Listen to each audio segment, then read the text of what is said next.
May I please, Lord? This item number 1. This morning I have received a communication that the decision to withdraw the appeals has been taken, but the formal letter they will take just 1 week's time because minister has just approved. So she will give me just a week's time. Mr. Mazumdar submits that a formal decision to withdraw the appeals has been taken, but he has not received a written confirmation. Place for short accommodation so that the written instruction can be placed on record. Re-notify on 12th September as per. By Mr. Mazumdar.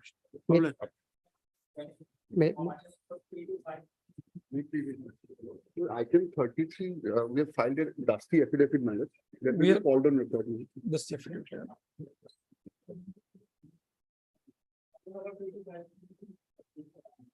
329. Hmm. May pleases you, Lordship. Hmm. Your Lordship, instruction awaited in this matter, Your Lordship. On So behalf I- of, On, Your Lordship, I am appearing for secondary education. these are matters of 2019, 17, 18. What is the controversy? Shall I address? Yeah, please let us know. My lord, here the question is, the B.Ed degree with regard to the vice principal's post, my lord. Mhm.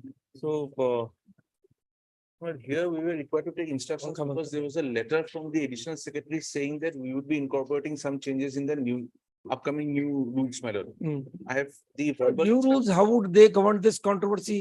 These are writ petitions of 17, 18, 19. Yes, my lord. At that point of time, Hmm. for the post of vice principal, we had not kept B.Ed as a mandatory Prerequisite, qualification. yes. No, my lord, during the pendency of the writ petitions, when we were defending it, there was one letter from the additional secretary which was placed before lordship on form of an affidavit saying that we are to withdraw our affidavit, which made it mandatory by which we were defending the case. Hmm. And there were proposed amendments in the new rules. Hmm. So my lord, that I have taken my instruction. Verbal instructions are that no such things there. Additional secretary is not the authorized person, and therefore we have to continue defending the rules as they are. Mhm. Then That- argue why adjournment is being So sought. I want to, but All right, Mr. I'll be Mazumdar taking them off guard, my lord. I'll be taking them off has guard. circulated an adjournment slip. And he prays for a short accommodation. Re-notify on 28th September as well. Yes.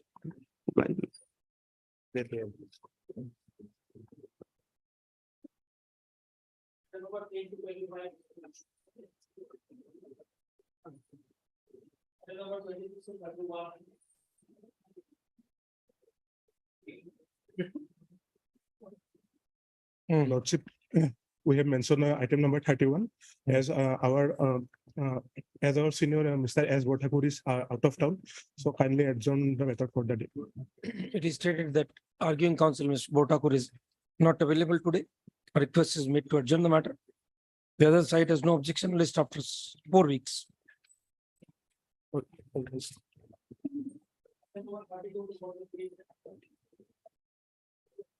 My lord, I am appearing on behalf of MJ Kadir, advocate for the appellant side. I beg to mention item number 38. With the consent of the other side, release this matter after 1 week. 2017 writ appeal, gentlemen. Yes, my lord. A request is made to adjourn the matter on behalf of The and matter counsel, is Mr. MJ related to Kadir, representing the regularization. appellant. The other side has no objection. List after 4 weeks. May it please the Lordship. Hmm. Lordship, with the consent of other side, I beg to mention item number 43, my lord. Hmm. Lordship is seeking little accommodation today on behalf of Mr. H.R.A. Chaudhary, my lord. H A 43, my request lord. is made to adjourn the matter. What is the PIL about? My lord, that is with regard to some incorporation of, my lord, tribal in the tribal belt, my lord, under the Assam land. A and request is made to adjourn the matter on behalf of Mr. Leading counsel, Mr. Conducting counsel, Mr. H.R.A. Chaudhary. List of 4 weeks has played. would like to- May the Lordship, Lordship, with regard to item number 42, Mr. Dina, senior government advocate, he is appearing in the matter. He is not keeping well today, Lordship. It is stated that senior government counsel, Mr. D. Nath, is not well. A request is made to adjourn the matter. This for the appellants, petitioners. Yes, I am Lordship. Uh, Is there- Any objection? Today I have no objection. But short date may be given. Next week, List on, next week, we are having 4 holidays. Lordship, So it will come up, list on 14th September. 14 September. Much obliged, Lordship. Yeah, please. Lordship, I beg to mention for listing, my lord, matter relating to selection of LPG distributorship, my lord. Hmm. Matter is wrongly listed in the part 2 hearing, my lord. What is the number, what is the number of the appeal? 35/2023, my lord. So why wrongly listed in part 2? Why? Why 2023 matters? Why they are supposed to be listed for hearing Lordship, out of priority? wrongly listed before part 2 hearing. It is wrongly listed, check. Check what category the matter is of. Okay, we'll see, we'll find out. Let you know. But in item 42, 14, we have some difficulties, Lordship. Let it go on Let it be on the 13. 15th, 16th, 15th, 18th, Fif- uh, 18th. 13, 12, 13, Lordship. All right, 13th September. Highly obliged.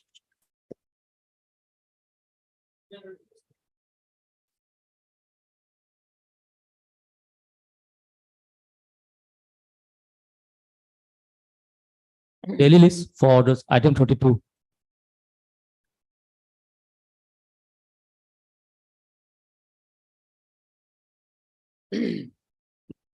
Steps not taken.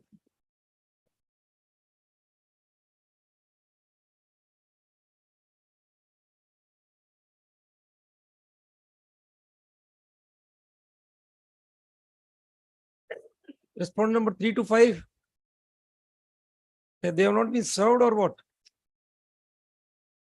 That is what the office report is. What is your appeal? I feel about that the present applicants are both state eligible candidate and also central state eligible candidate. But after the order in writ appeal number 24 of 2021, central state eligible candidate were also allowed to participate. Were also allowed. But since we were state that eligible candidate, It is that Mr. Mazumdar, it is What has connected happened? with that scaling issue, grace marks. My lord, no. Controversy, This is- no. What has happened here is they were stated candidates and they had applied under the advertisement and they had failed to secure the appointments. Okay, In the meantime, those who had only centered that, they had approached this honorable court saying that they should not be left out. This honorable court in the writ appeal said that for 916 candidates, keep those vacancies, consider them and then you let them go ahead. They come before this honorable court in a writ petition saying that since central state is now being allowed, we should be given a fresh chance to again apply under that advertisement.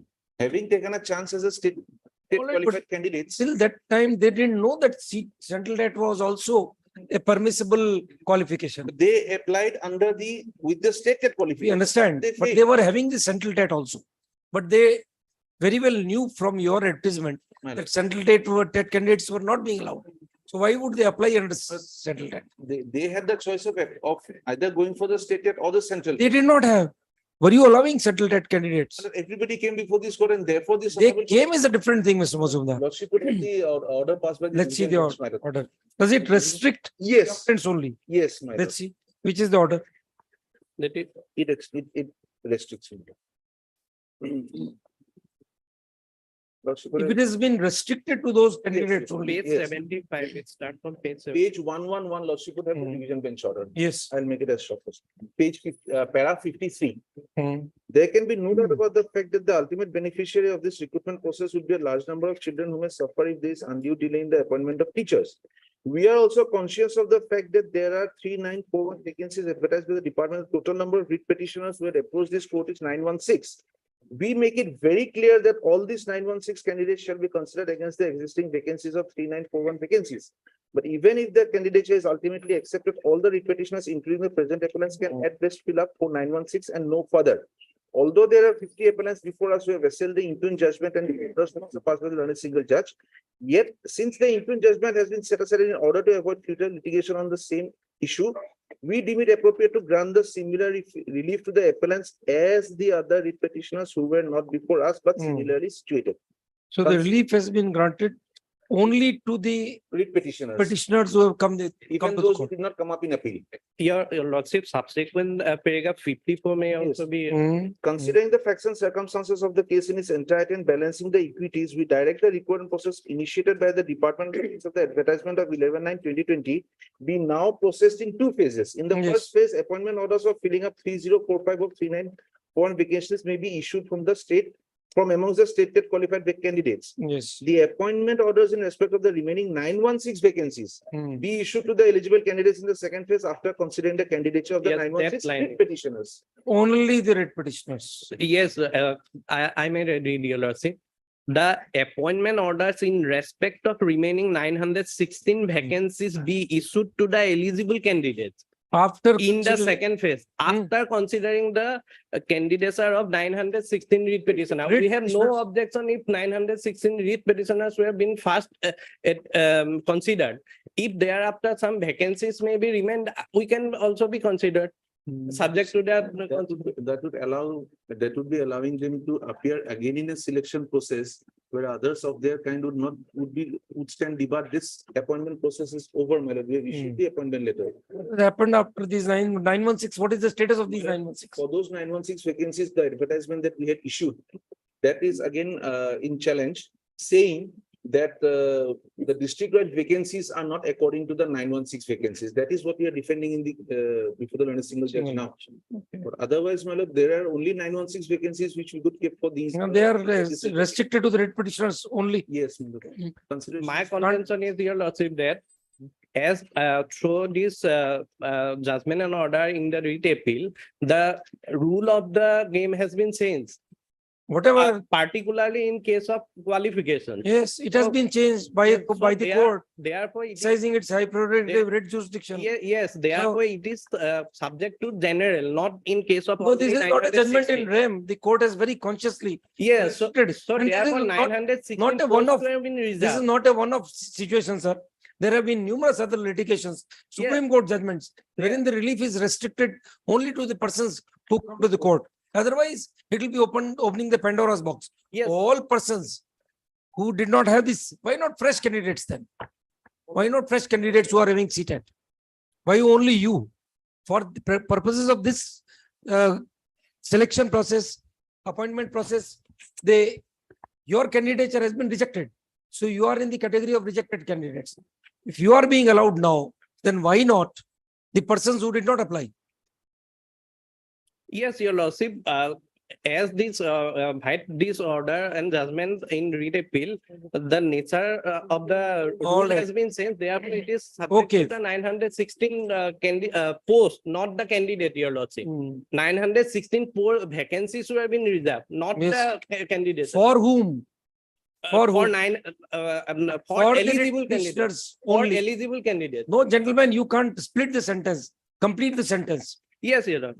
The appointment order in respect of remaining 916 vacancies be issued to the eligible candidates. From Vacancies were categorized in two phases. council, can you ignore the remaining part of the Yes, Your judgment, Honor. please?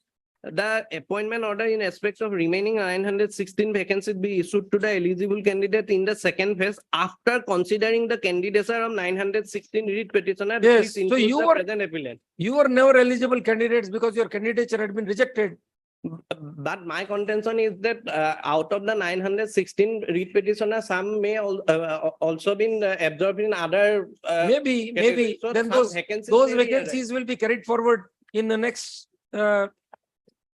selection process. All right, we'll pass the judgment. Thank you.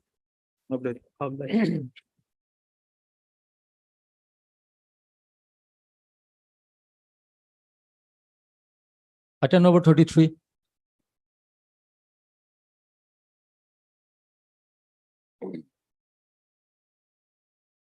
Rejected. My please, your lordship. My lord, I have been filed for a condemnation of delay of 49 days, my lord. Your lord, on the earlier date, your lordship had asked to take steps by way of dusty. We have taken my steps by way of dusty, and my lord, in fact, we have filed a affidavit regarding completion of service against the private respondent. It's not been served personally on the respondent. How it is service complete? My lord, Brother, we don't know, sir.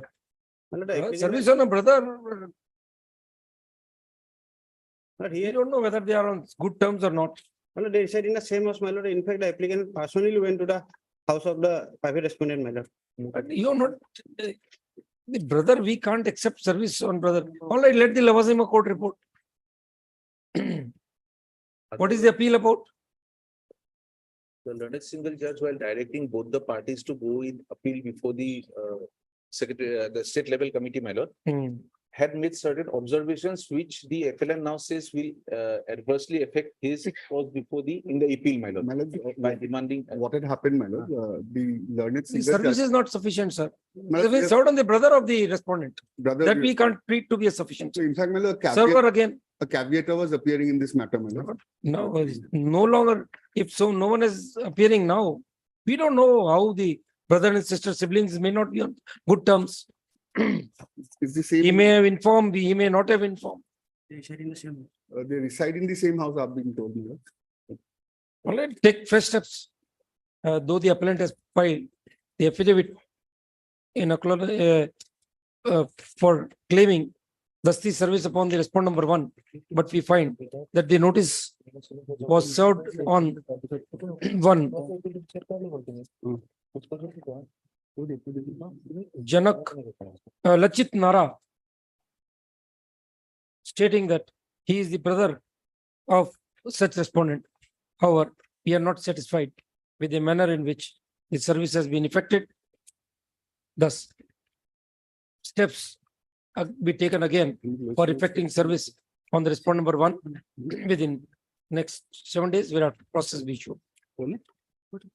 One set of the notice be sent by the usual process, the other by Dasti. My lord, in fact, steps by usual process was taken on the last date. The step, it's not complete, my lord. So fresh steps may not be taken. Dusty will attempt it again. Dasti. Rule is made returnable in 3 weeks.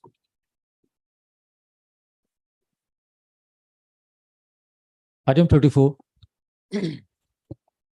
There is a delay of 63 days in preparing the writ appeal.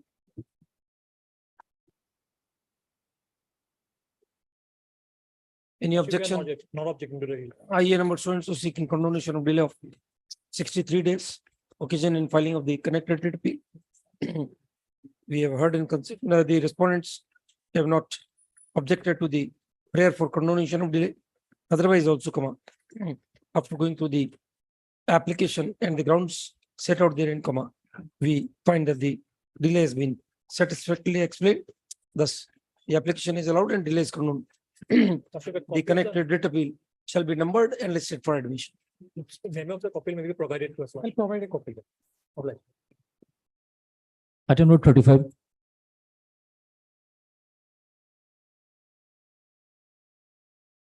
May I plead the lordship?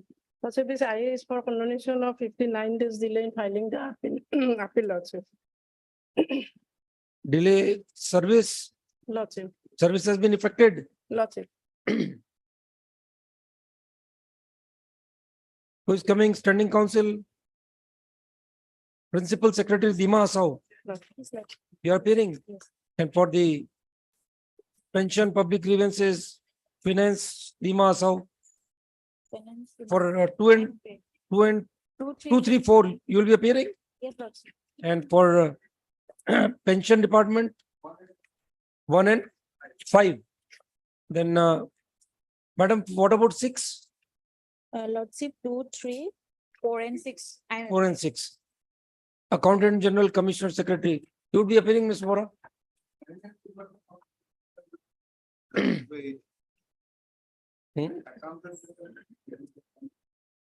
Find out who are appearing. You not provided copies or what? Lordship. Step has been taken, lordship. For respondent number 8, Mr. B. Gogoi's name will be recorded. Well, let report of service be made by the office. And counsel for the petitioner, appellant submits that she has taken step for effecting service on the respondents. MS, your good name, madam? J. Gogoi, lordship. J. Gogoi puts in appearance on behalf of the respondents numbers 2, 3, 4, and 6. Mr. Bora appears on behalf of the respondent number 1, 1 and 5.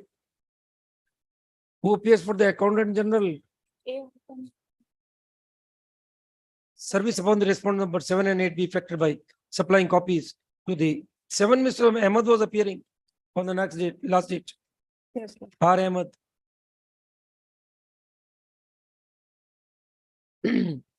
Appearance has not been put in on behalf of the respondents number 7 and 8. Intimation be provided to the standing council concerned. Re-notify on 8th September. That's it. Public. Item number 36.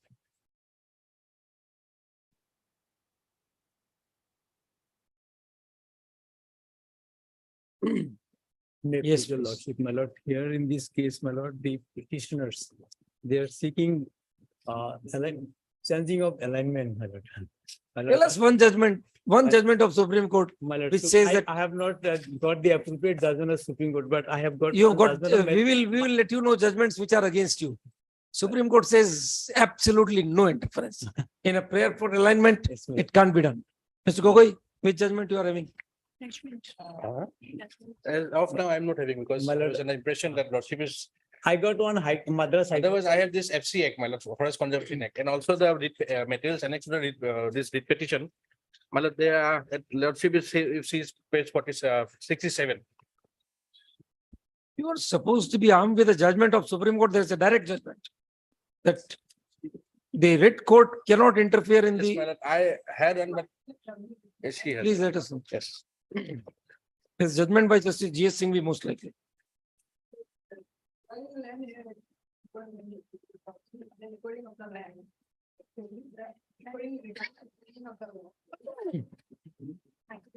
Including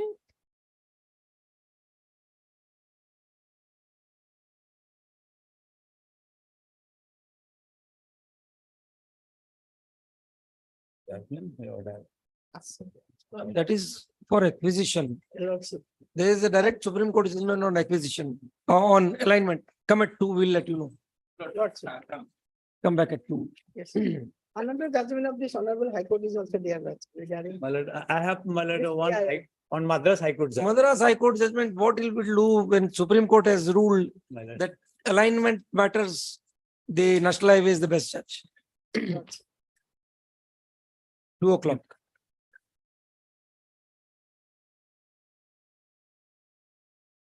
Item 37.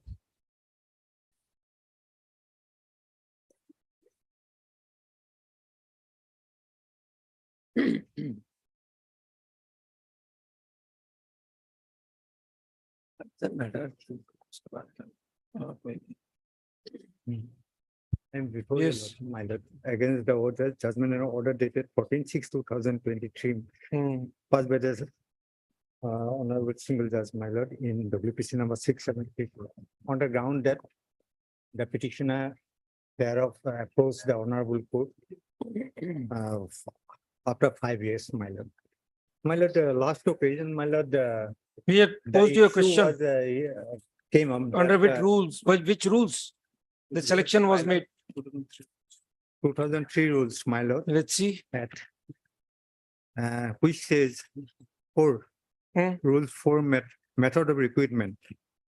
A1, Rules. recruitment to the cadre of 4, my lord, page.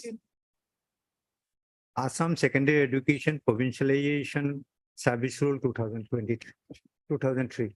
Yes. Rule. 4, my lord. At least 68.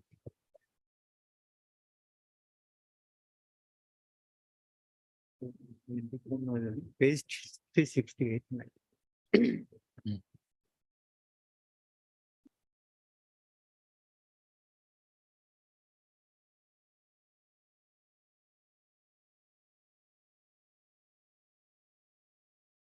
Oh, my lord. May I go, my lord? Yes. Method of recruitment.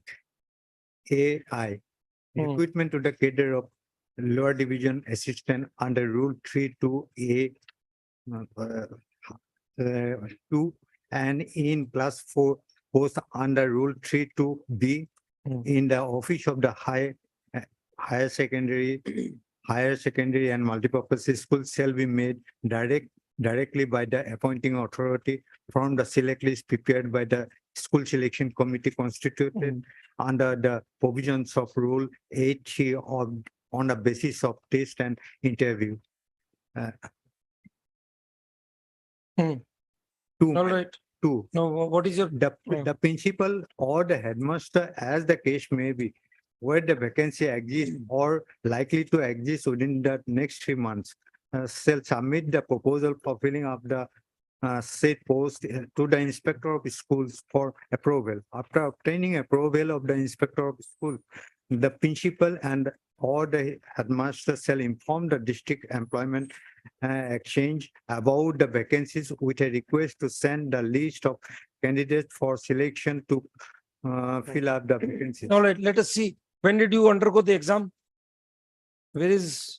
My lord, at page my lord, 35. Yes, 35. Let's see. 35. This is the letter to the IS 35 is?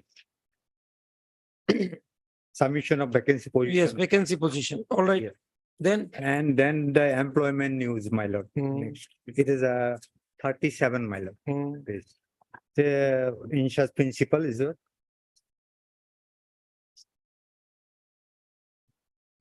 then the result of 39, my lord.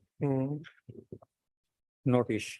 Result of written test held on 11/11 to 12 for grade 4 post. Name Bapan Soma. This is the yes. appellant here of my. And Hamon Toro and 7 others. 7. Yes. And Then what happened? then my lord 41, my lord.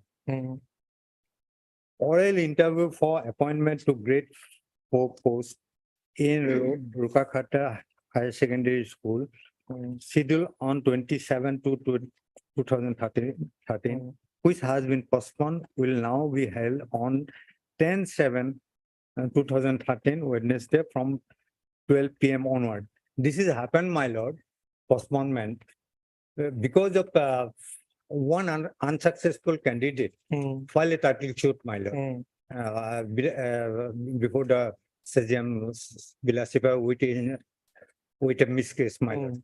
And in that miscase, my lord, status quo order was granted. That is why we, with the second phase, that is by Bhai was postponed, my lord. Was postponed. Thereafter, on 10/7/2013, it was held. In the meantime, my lord, the SIU approval has been, and next, my lord, select list, my lord, at page 43. My name is at serial number 1, my lord. And thereafter, in the meantime, my lord, SIU approval has expired, my lord. And therefore, the inspector of schools, DDC Dubri, has communicated. Then you came to the court in 2019, sir. 5 years, what you were doing? What were you doing for 5 years? My lord, the communication of the 2014, my lord, for approval of. We extension of- understand, gentlemen, what you were doing for 5 years. My The lord, learned single judge has rejected your writ on the ground of delay. yes. What were you doing for 5 years? Tell us from your pleadings. Because my lord, the IS of Dubri, my lord, made several communication to extension of SIU approval, my lord. Immaterial, sir. How does it change your status on the aspect of delay? They may have been making n number of communications. What were you doing? You should have come to the court saying that I've been selected, appoint me. I have You never visited- come. I have visited several occasions to the office of the IS, my lord. Ms. He also Mazumdar, made what do communication. you stand? Repeated, what has fallen from lordship, repeated representations even do not give rise to cause of action. And from 2014 to 19, There might have been selections, there might have been a change in the entire. All right, you file your affidavit then, because the writ petition was dismissed without your reply probably. Yes, my lord. Without your affidavit. Why didn't you file an affidavit? It was 2019 writ petition which came to be disposed of in 23. For 4 years, you did not file your response, Mr. Mazumdar.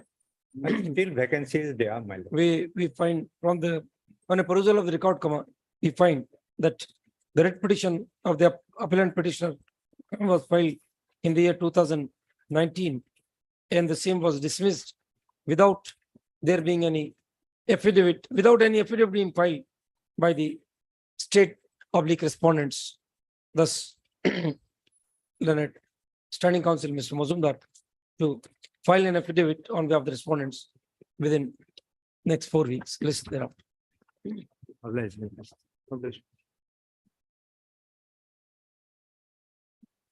Item number 39.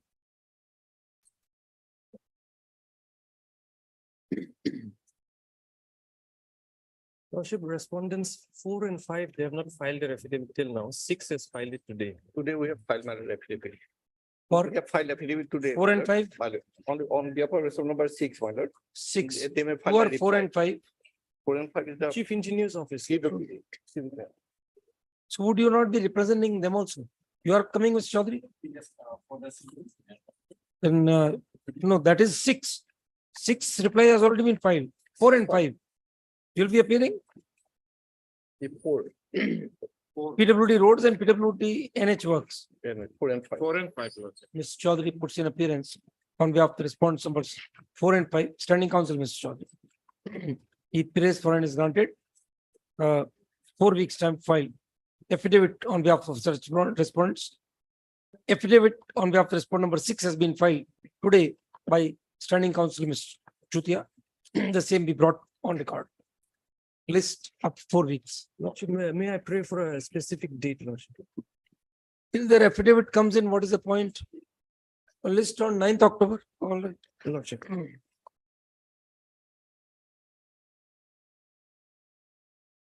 Item number 40. Please, your lordship. Lordship, in this case, instruction is awaited, my lord. What is the PIL about? My lord, by filing this PIL, the petitioner has paid for a high-level inquiry against the erring officials of GMC who gave illegal appointments to 500 number of candidates, my lord, without following any procedure. You are for the GMC? My lord. Learned Counsel MS. Yes, Sutia. So and so appearing for the, which you appear for the GMC? My lord, 1, 3 and 4, my lord. 1, 3 and 4. Who is appearing for the finance? Raise for and is granted. 4 weeks time to complete your instructions and file affidavit on behalf of these respondents. No one has put in appearance on behalf of the respondent number 2 and respondent number 5. 5, you are there. You will be filing your affidavit.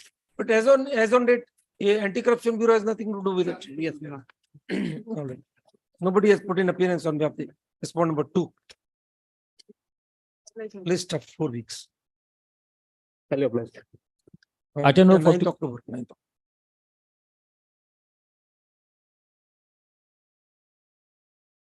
Item number 41.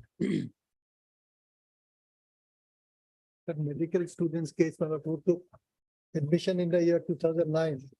Lordship wanted to know, my lord, whether he really attended the class. Where are the other respondents? Pass over the time. What is timing, man? Yes. Item number 44.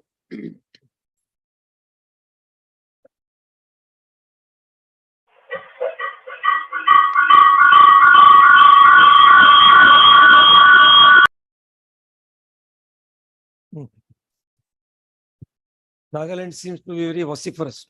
A very auspicious sound. Yes.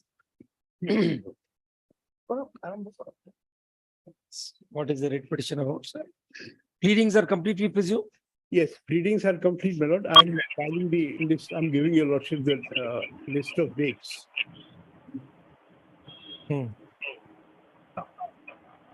I have been asked to assist your lordship in the matter because this is a matter involving the constitutional validity of some of the service routes.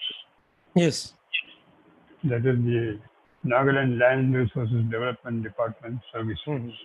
Right. To that right. extent. Mhm. Okay. So are we ready to proceed with the matter, Mr. Balgopal? Yes, my lord, I can make, I'm ready, my lord. We are asking Lord Advocate General. Please, my lord. Advocate General should have been here. As a matter of fact, in the validity matter, Mr. Balagopal, My lord, hearing you by VC. I in fact feel very sad to be here. In fact, today is our national holiday, Onam. I would have liked to be there in Guwahati itself, but we have matters in Supreme Court also. So Yeah. unfortunately, I had to stay behind. Mhm. Next time I'll definitely be there. It's a little inconvenient speaking from here. Mr. That is Virtually hearing a matter pertaining to validity change. Not the- for me also, my lord, so far, Advocate General, it was a pleasure to argue with him. Yeah, he should be I've here. not seen him for such a long time. Same here. Mr. Balgopal, there is a serious complaint coming in from Mr. Mishra that he has not seen you present in the Guwahati High Court for long. In fact, I miss him so much, Mr. Mishra. We had the most pleasant days in the last 2 decades. Yes. All right. Then Advocate General Mr. Balagopal submits that he is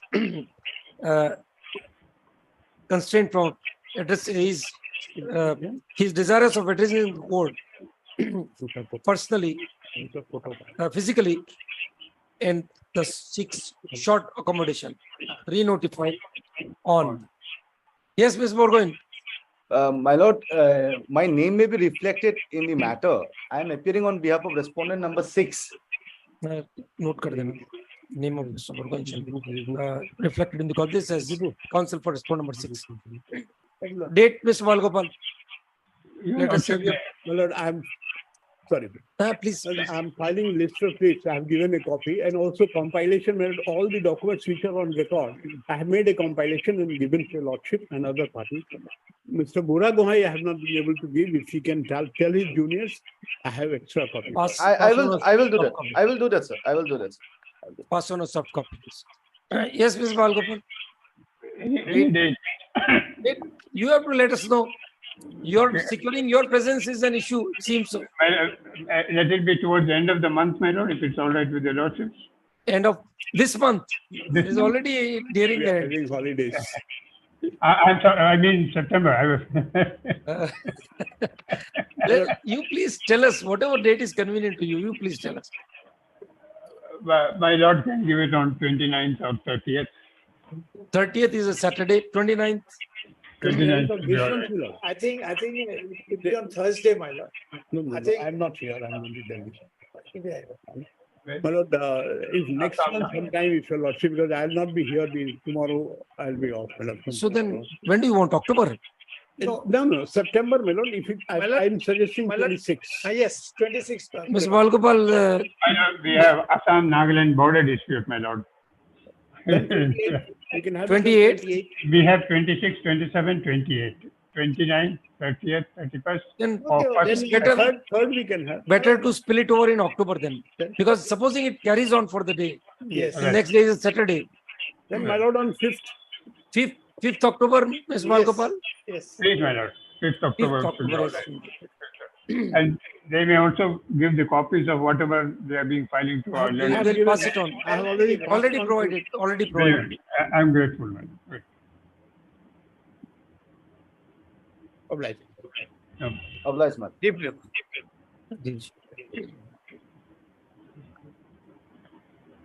Supplementary list for orders item 50.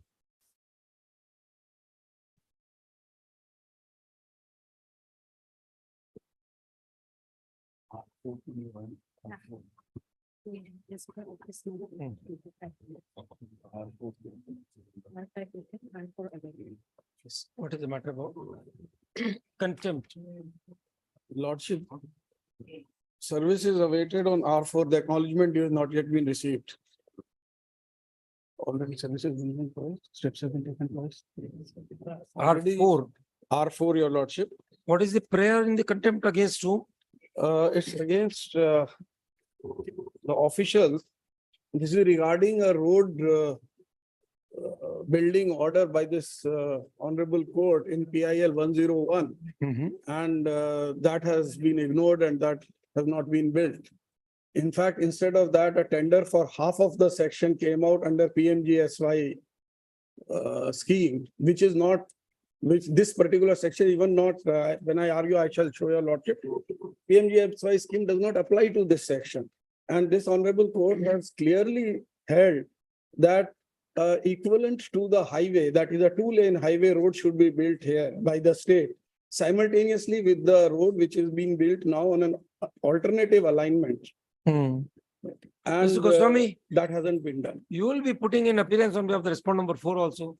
Why don't you take instructions? Oh, my lord. He is a chief engineer.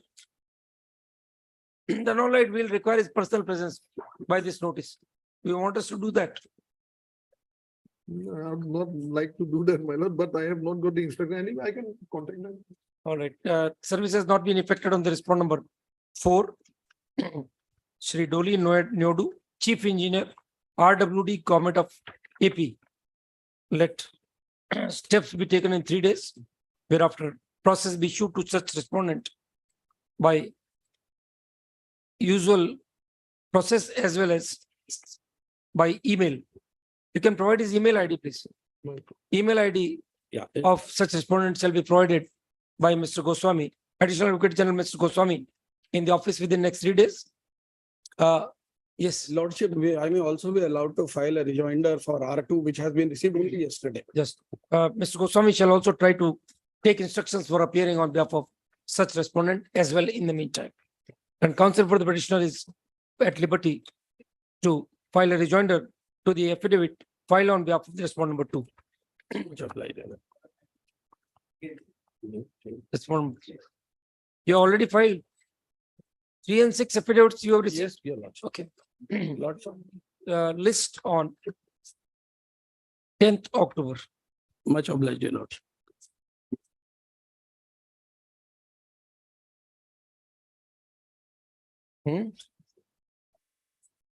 Patterns will have to be taken first.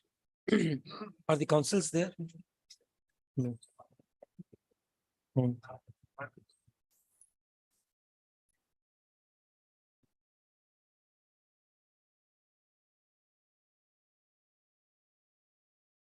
Item number 47 to 49.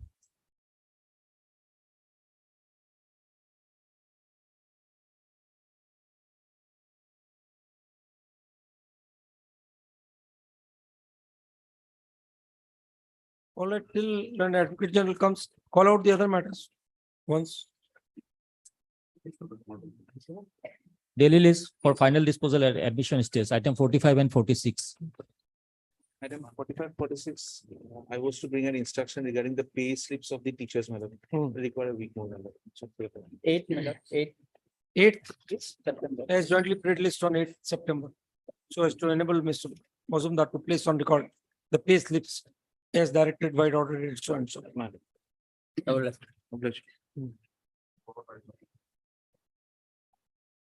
AG is here. Ms. Saikia, we can start. Is it all right? We were continuing, the other side was continuing. No, they said that they would like to conclude after once you have, you have completed the arguments. But where are the counsel for the this side? Are they here? You will be taking the notes?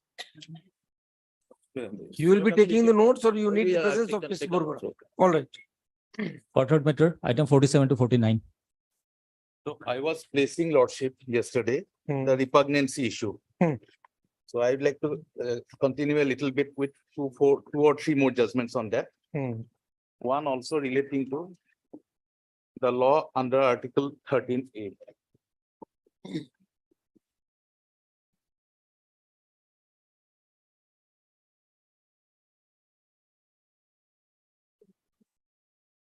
Okay.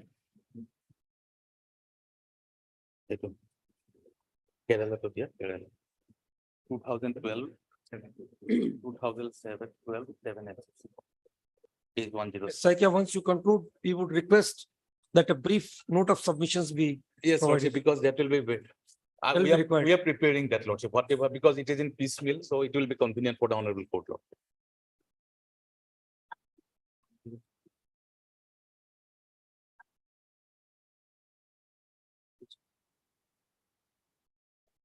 Constitution kan dia.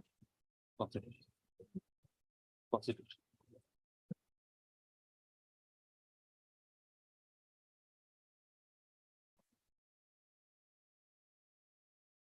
Yesterday, I was placing Lordship Article 254(2), read with Article 13. I have placed the provisions of Article 13(1)(b). Your argument was that these are not legislated Exactly. provisions. An existing law. There is another definition in the Constitution, Article 366(10).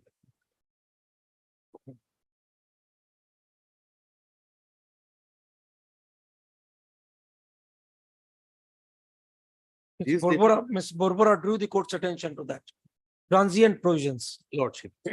He referred to that provision. Yes. So existing law means any law, So the ordinance, order. IPC has been saved by this. Yes. Yes.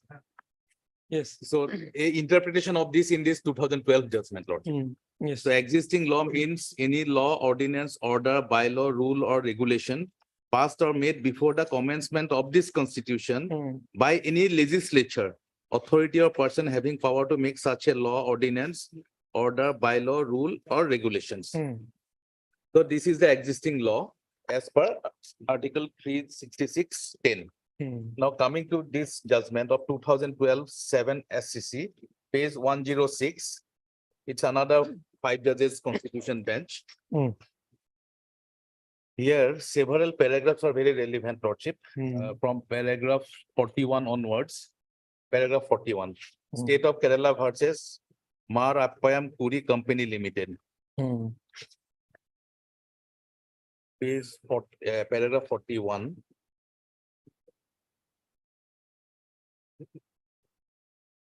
I would like to start from paragraph 40. Yes.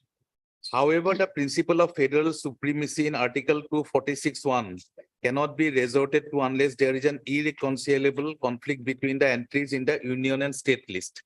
The said conflict has to be a real conflict.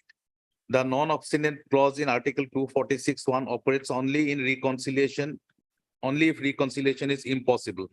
As stated, the parliamentary legislation has supremacy as provided in Article 246(1) and 46(2). This is relevant when the field of legislation is in the concurrent list. The union and state legislatures have concurrent power in respect of the subjects enumerated in list 3, Article 246(2). Hence, the state legislature has full power to legislate regarding the subjects in the concurrent list, subject to Article 254(2), that is, provided the provisions of the State Act do not come in conflict with those with the Central Act on the subject. Thus, the expression subject to it in clause 11, 2 and 3 of 240 denotes supremacy of Parliament. Further, in Article 246(1), the expression is with respect to. There is a distinction between a law with respect to and a law affecting a subject matter. The opening words of Article 245, subject to the provisions of this Constitution, make the legislative power conferred by Article 245 and 246, as well as the legislative list, subject to the provisions of the Constitution. Consequently, laws made by a legislature may be void not for lack of legislative power in respect of the subject matter, but also for transgressing constitutional limitations.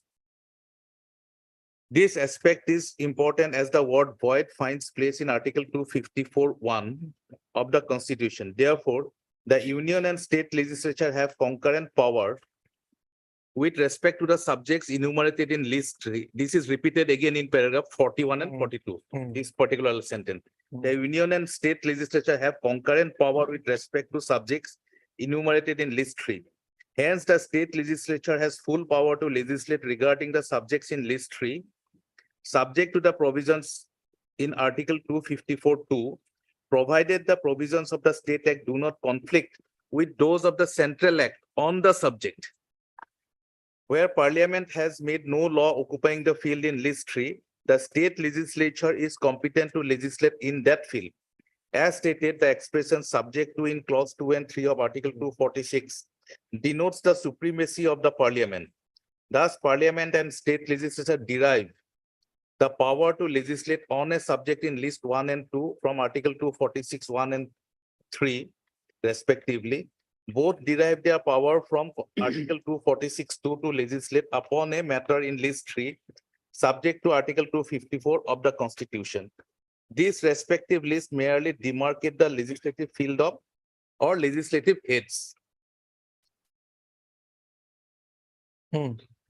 Further, Article 250 and 251 also use the word make and not commencement. If one reads the head note of Article 250, it refers to power of Parliament to legislate with respect to any of the matters in state list if a proclamation of emergency is in operation. The word made also finds place in Article 252. In other words, the verb make or the verb made is equivalent to the expression legislate. Thus, making of the law is to legislate in respect of any matters in the state list if proclamation of emergency is in operation. The importance of this discussion is to show that the Constitution framers have deliberately used the word made or make in the above articles. Our Constitution gives supremacy to Parliament in the matter of making the law or legislating with respect to matters delineated in the 3 lists. The principle of supremacy of Parliament, the distribution of legislative power, the principle of exhaustive enumeration of matters in 3 lists are all to be seen in the context of making of laws and not in the context of commencement of laws. Then Lordship will kindly come to 47. The question of repugnancy between parliamentary legislation and state legislation arises in 2 ways.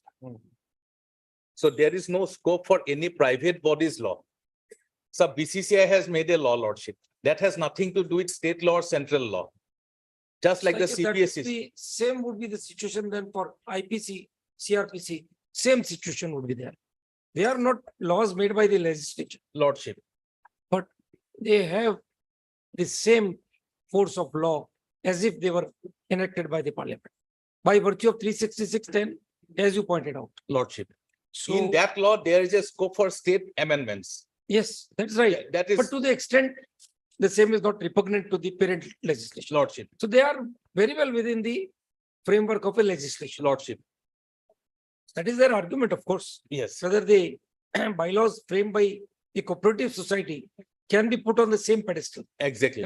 That we'll have That to. is why in all the cases I have found, Lordship, it is always the conflict between 2 entities, that is the state legislature and the central legislature. There is no third authority, Lordship. The question of repugnancy, because their whole question is repugnancy. Yes. The question of repugnancy between parliamentary legislation and state legislation arises in 2 ways. First, where the legislations, though enacted in respect of matters in their allotted spheres, overlap and conflict. Second, where the 2 legislations are with respect to matters in the concurrent list and there is a conflict. In both the situations, the parliamentary legislation will predominate. In the first, by virtue of non-obstinate clause of Article 246(1), and in the second, by reasons of Article 254(1). Article 254(2) deals with a situation where the state legislation, having been reserved or having obtained the precedent's assent, prevails in that state. This again is subject to the proviso that Parliament can again bring a legislation to override such a state legislations. So here, if our state act is found to be repugnant, then a central legislation will have to come and take over the place. In that situation, it can be repugnant, not by CPSC's bylaw. What? Repugnancy can't be in isolation. Yes. Repugnancy has to be of some rule or law. Some rule and law. Or law. In fact, there should be a conflict in the area of legislation. If both the laws are sailing in the same direction, then there is no repugnancy. Like MCI guidelines or MCI regulations. State also have regulations in medical admission. So if they are both are in the same direction and there is no diluting of the conditions laid down by the central, then state can always it is always protected. Prescribe its own procedure. Yes, Lordship. In clause 1 of Article 254, the significant words are of provisions of a law made by the legislature of a state, any provision of a law made by the parliament which parliament is competent to enact. the law made by parliament, whether passed before or after the law made by the legislature of such state, and the law made by the legislature of the state shall, to the extent of repugnancy, be void. Again, clause 2 of Article 254 speaks of a law made by the legislature of a state, an earlier law made by parliament, and the law so made by the legislature of such state. Thus, it is noticeable that throughout Article 254, the emphasis is on lawmaking by the respective legislatures. This is totally clarifying the whole situation, this particular paragraph. So only two entities are visualized here, Article 254(2). Broadly speaking, lawmaking is exclusively the function of the legislatures. President and the governor are the part of the union or the legislatures of the state. As far as parliament is concerned, the legislative process is complete as soon as the procedure prescribed by Article 107 of the Constitution and connected provisions are followed, and the bill passed by both the houses of parliament has received the assent of the president under Article 111. Similarly, a state legislation becomes an act as soon as a bill has been passed by the state legislature and it has received the assent of the governor in accordance with Article 200. It is only in the situation contemplated under 254(2) that a state legislation is required to be reserved for consideration and assent by the president. Thus, irrespective of the date of enforcement of a parliamentary or state enactment, a bill becomes an act and comes on the statute book immediately on receiving the assent of the president or the governor, as the case may be, which assent has got to be published in the official gazette. Then Lordship will kindly come to paragraph 60. It is not very relevant to that paragraph. Paragraph 78.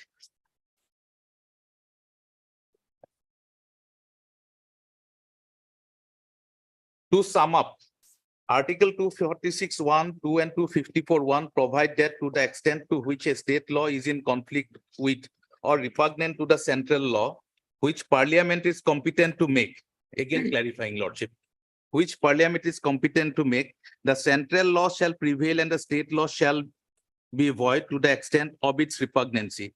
This general rule of repugnancy is subject to Article 254(2), which inter alia provides that if a law made by a state legislature in respect of matters of in the concurrent list is reserved for consideration by the president and receives his/her consent, then the state law shall prevail in that state over an existing law or law made by parliament, notwithstanding its repugnancy. Paragraph 79. The proviso to Article 254(2) provides that a law made by the state legislature with the president's assent shall not prevent parliament from making it at any time any law in respect to the same matter, including a law adding or amending, varying or repealing the law so made by the state legislature. Thus, parliament need not wait for the law made by the state legislature with the president's assent to be brought into force, as it can repeal, amend, vary or add to the assented state law no sooner it is made or enacted. We see no justification in inhibiting parliament from repealing, amending or varying any state legislation which has received the president's assent, overriding within the state territory an earlier parliamentary enactment in the concurrent sphere before it is brought into force. Parliament can repeal, amend or vary such state law no sooner it is assented to by the president, and that it need not wait till such assented to state law is brought into force. This view finds support in the judgment in the case of so and so. Lastly, this is important for our context, Lordship. Paragraph 80. The definition of the expression laws in force in Article 13(3)(b) and Article 272(3) explanation 1 and the existing law in Article 266(10) shows that the law in force include laws passed or made by legislatures before the commencement of the Constitution and not repeal, notwithstanding that such law may not be in operation at all.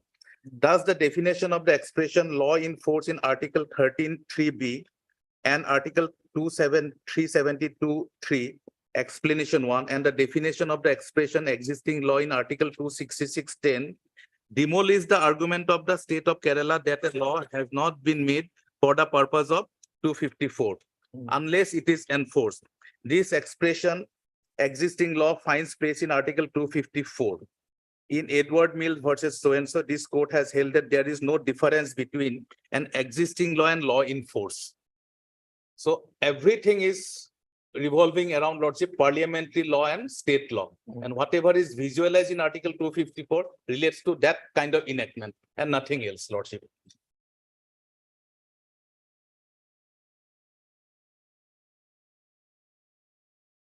There are 2-3 other judgments, Lordship. I will not take Lordship's time. Basically, the principle is same. One is 1995, 4 SCC page 718. Pandit Rishikesh versus Salma Begum. In my note, I will give the judgments and the paragraph. Paragraph 15, 17 to 22. Then another judgment, 2021, 8 SCC, page 599. Forum of People's Collective Efforts, paragraph 133. Then another 2 important judgments, 2029 SCC, page 548. Western UP Sugar Mills Association, paragraph 13, 23, 24, 25, 26, 27. And 1995, 4 SCC, page 104. State of Tamil Nadu versus Abhiman Educational Institution. This is relating to pre-constitutional laws. Yes. Paragraph 13 here. Yes.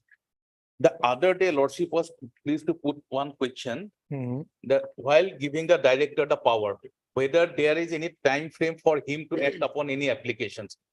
That amendment also has come in like 2021, Lordship. Is it there in this book? In that book, I have doubts. There's small, there is another identical color book. We'll let you know, Mr. Sakya. Yeah. There is a law in Rajasthan Lordship, called Right to Services Act. Lordship. So therein the officers have been made accountable. Perhaps the state can think of bringing in something of the sort. Yes, Lordship. Recently, Officers sitting tight on exactly the applications Yes. or any of the procedures. Exactly, They've Lord. been made accountable. Accountable here, we have already formulated them. 1 day delay, 100 rupees from his account salary. Every day penalty, every work. is it a- Public Services Commissions Act. Okay, okay. That's And it almost. will be headed by a retired judge. Okay. That commission is being constituted very soon, Lordship. The process is on. Once that commission comes, if I have to take a license from GMC trade license, the time frame will be there 45 days. 46 days, if it is not done, I can put the complaint there. That commission will get the works done. And there is every day's delay, There is one more thing that's called a Sampark portal. Lordship, You upload your complaint Lordship. regarding any official act, Lordship. any official, any I issue. think from Rajasthan only we have followed this model, Lordship. Okay, so Sampark portal can also be brought in, Lordship. whereby the people need not approach the authorities. Yes, The complaints will be uploaded and there is a mechanism for addressing them. for land revenue activities, Lordship, we have two. Now we will share the details with you Yes, Lordship. of that For Sampark portal. land revenue, we have already done that for last 2 years, Lordship. Yes, so And that has reduced the work in the deputy commissioner's office naturally, drastically. naturally. So this amendment of 2021 have Lordship got it. Is that page number? 161. Okay. Yes. Assam Urban Government so-and-so Hmm. Regulation 2008 brought on 5th January 2021. Hmm. During the COVID time, Lordship, and amendment to Rule 3. Hmm. So all the this- days are given, 5 Yes. days. So this is what we were asking. Exactly, Lord. This is precisely we have done. This is whatever came in Time mind specific, regarding timeline some is given. flaws therein. Yes. So that is good. Now, all right. So director can is totally his action is guided and canalized, Lordship. No unbridled power. Yes. Their argument to counter that, Lordship, this is one aspect, Lordship, regarding the timeline frame for him for disposal of various applications or administrative recognition, permission, then approval of this management. See that scheme. the copy of the this amendment with your written note. Lordship.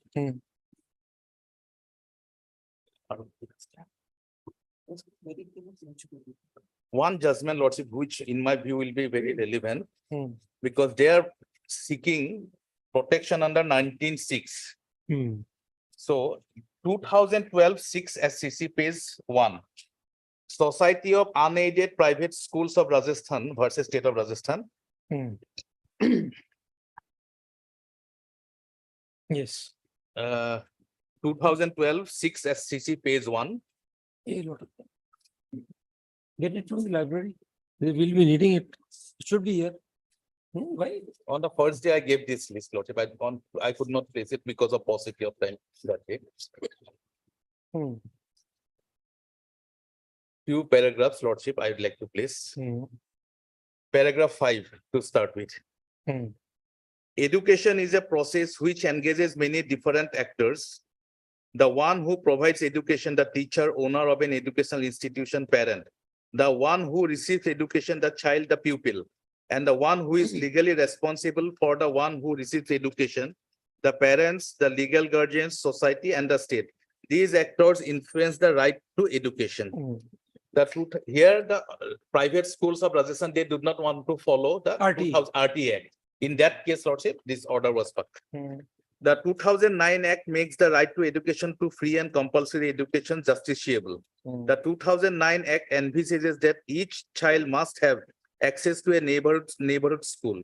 The 2009 Act has been enacted keeping in mind the crucial role of universal elementary education for strengthening the social fabric of democracy through provisions of equal opportunities to all. The directive principle of state policy enumerated in our constitution lay down that the state shall provide free and compulsory education to all children up to the age of 14. The said act provides for right of children to free and compulsory education, attendance, and completion of elementary education in the neighborhood school. Then Lordship will kindly come to paragraph 11. An educational institution is charitable. This is not like the typical business or commercial houses. An educational institution is charitable. Advancement of education is recognized head of charity. Section 3, subsection 2 has been enacted with the object of removing financial barriers which prevent a child from accessing education. The other purpose of enacting section 3(2) is to prevent educational institution from charging capitation fees, resulting in creation of a financial barrier which prevents a child from accessing or exercising his right to education, which is now provided by Article 21A. Thus, subsection 2 provides that no child shall be liable to pay any kind of fee or charges or expenses which may prevent him or her from pursuing or completing the elementary education. Then Lordship will kindly come to paragraph 17. Section 18 postulates that after the commencement of 2009 Act, no schools other than the accepted category can be established or can function without obtaining a certificate of recognition from the appropriate government. The appropriate authorities shall be obliged to issue the certificate of recognition from the prescribed period, specifying the condition therefore, if the school fulfills the norms and standards specified under section. Now, when you are referring to this judgment, recollect that observation we had made. There needs to be a reconciliation amongst your Act of 2006 and the RT Act and the Fees Structure Act, which you have, because overlapping and multiple legislations, Lordship. they create confusions Yes. and bring in unnecessary litigation. Definitely. So that reconciliation is necessary. 14(3), definitely we have to reconcile the director's power regarding the management scheme. Management scheme, fees. That fees part, he does not have any role now. Exactly. He will have to abide by the whole Exactly. detail is there in There are 2018. apparently with the development of law and new laws being created, the transition has to be made. Absolutely. This is a part of the evolution. There is nothing to shy away from that. No, we were going, but their target is on the whole act. That is what is we are. Like there's no question, recognition and ensuring proper facilities. Yes. The mechanism has to be under place. Exactly, Lord. There's no other mechanism they can. And there should be can't- monitoring. Yeah, obviously, no doubt. Supervising as well as monitoring. Yes, no doubt about it. In spite of all these laws, lot of schools are flouting not only in Assam, in various parts of the country. Everywhere. Everywhere, Lordship. That is With impunity. Yes.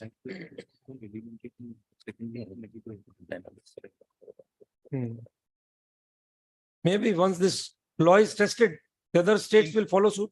Yes, Lordship. The thing is that It is 2018 Act came. Thereafter that 2 years time or 3 years time, COVID had taken. That's right. Now the system will fall into place when the things have normalized now. That's right. Because you now, even in this act, you brought in one amendment in 18, one in 21. Lordship, So there has to be a reconciliation Lordship. with the existing laws which are already there Yes, Lordship. on the Lordship, same if you field. make some observations in this judgment Same also, field. so that we can definitely, because lot of deliberations have taken place in this. Yes, yes, right. Okay, continue, please. Yes. Lord. Paragraph 11, I was placing. 17. Yes, 17. Hmm.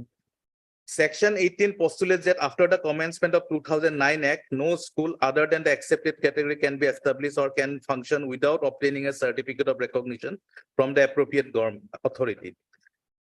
In fact, this part, Lordship, the CBSE has also taken care, and there are bylaws of 2016 or 18, which I have placed. There's a specific clause that appropriate recognition certificates should be given by the state authorities. State authorities. The appropriate authority shall be Mr. Saike, applied. probably your argument should be focused on para 24 onwards.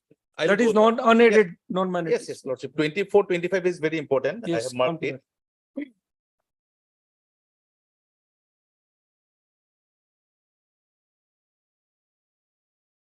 Then 29, Hmm. 24, 17 to 23 is the general thing, Lordship. Generally, yes. Then Because they are in reference to government funded or aided schools. yes, Lordship. Then 25, 26, 24. 24 is there, right? Validity and applicability of Yes. 2009. Were unaided non-minority schools. Yes. To begin with, we need to understand the scope of Article 21A. It provides that right to education. The state shall provide free and compulsory education to all children of the age 6 to 14 in such manner as the state may by law determine. Thus, under this said article, the obligation is on the state to provide free and compulsory education to all children of specified age. However, under the said article, the manner in which the said obligation will be discharged by the state has been left to the state to determine by law.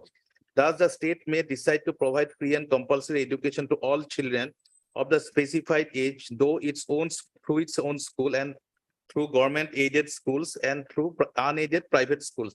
The question is whether such a law transgresses any constitutional limitation. Pausing here for a moment, we have a separate budgetary allocation now for all these private schools from the state budget, where that 25% seat has to be given. There's a PIL also pending. I think it is disposed of, it is pending on the same ground. Private schools are not giving that 25% free education to the below poverty line Marginalized sections. Yes. So in that case, Lordship, they have to give admission and our director have to Fees. monitor. Fees would be paid by the state. Yes, Lordship. That budget is also there, fund is lying. In this connection, first and foremost principle we have to keep in mind is that what is enjoyed by the directive principles. We had that PIL on that very topic, Mr. Mazumdar, is a period. Thereafter, probably it has been now ensured that all have been admitted. And we are developing the website where people can now see the CCDs for the schools and they can also make complaints. The website is. They are upheld as a reasonable restrictions under Article 19.2 to 19.6. As far back in 1952, the state of Bihar versus so and so, this court illustrated the directive principles. I am skipping all this. Coming to paragraph 29, Lordship. One more aspect needs to be highlighted. It is not in dispute that education is a recognized head of charity, TMAPI. Therefore, even according to TMAPI Foundation, if an educational institution goes beyond charity into commercialization, it would not be entitled to protection under 19(1)(g). This is what I am trying to emphasize, Lordship. This is where the paradox comes in. If the education is an activity which is charitable, would be if the unaided non-minority education institution contain that the intake of 25% children belonging to weaker section and disadvantaged group only in class 1 as provided for in section 12(1)(c) would constitute violation of Article 19(1)(g). Would such a provision not be saved by the principle of reasonable restrictions imposed in the interest of general public in Article 19(6) of the Constitution? Coming to the principle of reasonableness, it may be stated that though subject-wise, Article 21A deals with the access to education as against right to establish and administer educational institution in Article 19(1)(g). It is not open to anyone to contend that the law relating to right to access to education within Article 21A does not have to meet the requirement of Article 14 or Article 19 for its reasonableness. After the judgment of this court in Maneka Gandhi, the principle of reasonableness is applicable to Article 14 of the Constitution as held in so and so. Article 21 remains the core of the Constitution around which Article 14, 19 and other revolve. In other words, all other fundamental rights in Part 3 would be dependent upon right to life in Article 21 as interpreted by this court to include right to live with dignity, right to education, etc. At the end of the day, whether one adopts the pith and substance test or the nature and character of legislation test or the effect test, one finds that all these tests have evolved as rules of interpretation only as a matter of reasonableness. They help us to correlate Article 21 with Article 14, 19 and so on. Then Lordship will kindly come to paragraph 33. It is true that as held in TMA Pi Foundation as well as PA Inamdar, the right to establish and administer an education institution is a fundamental right as long as the activity remains charitable under 19(1)(g). However, in the said two decisions, the correlation between Article 21 and 21A on the other hand and Article 19(1)(g) on the other was not under consideration. Further, the content of Article 21A flows from Article 45. The 2009 Act has been enacted to give effect to Article 21A. For the above reasons, since Article 19(1)(g) right is not an absolute right as Article 31, the 2009 Act cannot be termed as unreasonable. To put an obligation on the unaided non-minority schools to admit 25% in class 1 under Section 12 cannot be termed as an unreasonable restriction. Such a law cannot be said to transgress any constitutional limitations. The object of 2009 is to remove the barriers faced by a child who seeks admission to class 1 and not to restrict the freedom under 19(1)(g). The next question that arises for determination is whether Section 12(1) impedes the right of the non-minority to establish and administer an unaided educational institution. At the outset, it may be noted that Article 19(6) is a saving and enabling provision in the Constitution as it empowers Parliament to make a law imposing reasonable restrictions on Article 19(1)(g), right to establish and administer an educational institution, while 21A empowers Parliament to enact a law as to manner in which the state will discharge its obligation to provide free and compulsory education. If Parliament enacts the law pursuant to Article 21A, enabling the state to access the network, including infrastructure of schools, including unaided non-minority schools, would such a law be said to be unconstitutional, not saved by Article 19(6)? The answer is in negative. Firstly, it must be noted that expansive provisions of 2009 Act are intended not only to guarantee the right to free and compulsory education to children, but to set up an intrinsic regime of providing the right to education to all children by providing the required infrastructure and compliance with norms and standards. Secondly, unlike other fundamental rights, the right to education places a burden not only on the state, but also on the parents, guardians of every child.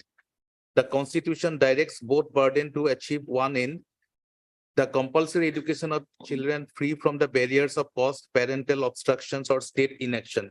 Thus, Article 21A and 51AK balance the relative burden on the parents and the state. Thus, the right to education envisages a reciprocal agreement between the state and the parent, and it places an affirmative burden on all stakeholders in our civil society. Thirdly, the right to establish an education institution has now recognized as a fundamental right within the meaning of Article 19(1)(g). This view is enforced by the opinion of this court in TMA Pi Foundation and PA Imandar, that all citizens have a right to establish and administer educational institutions under Article 19(1)(g) and 26, but that right is subject to the provisions of Article 19(6) and 26A.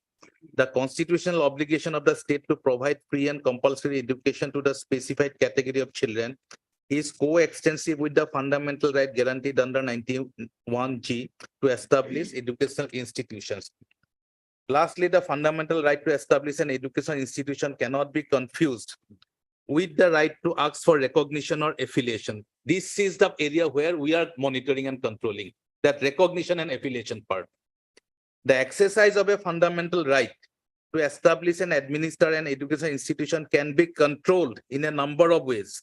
Indeed, matters relating to right to grant recognition and or affiliation are covered within the realm of statutory rights, which however will have to satisfy the test of reasonable restrictions. Thus, from the scheme of 21A and 2009 Act, it is clear that the primary obligation is of the state to provide for free and compulsory education to children between the age 6 to 14, and particularly to children who are likely to be prevented from pursuing and completing the elementary education due to inability to afford fees or charges.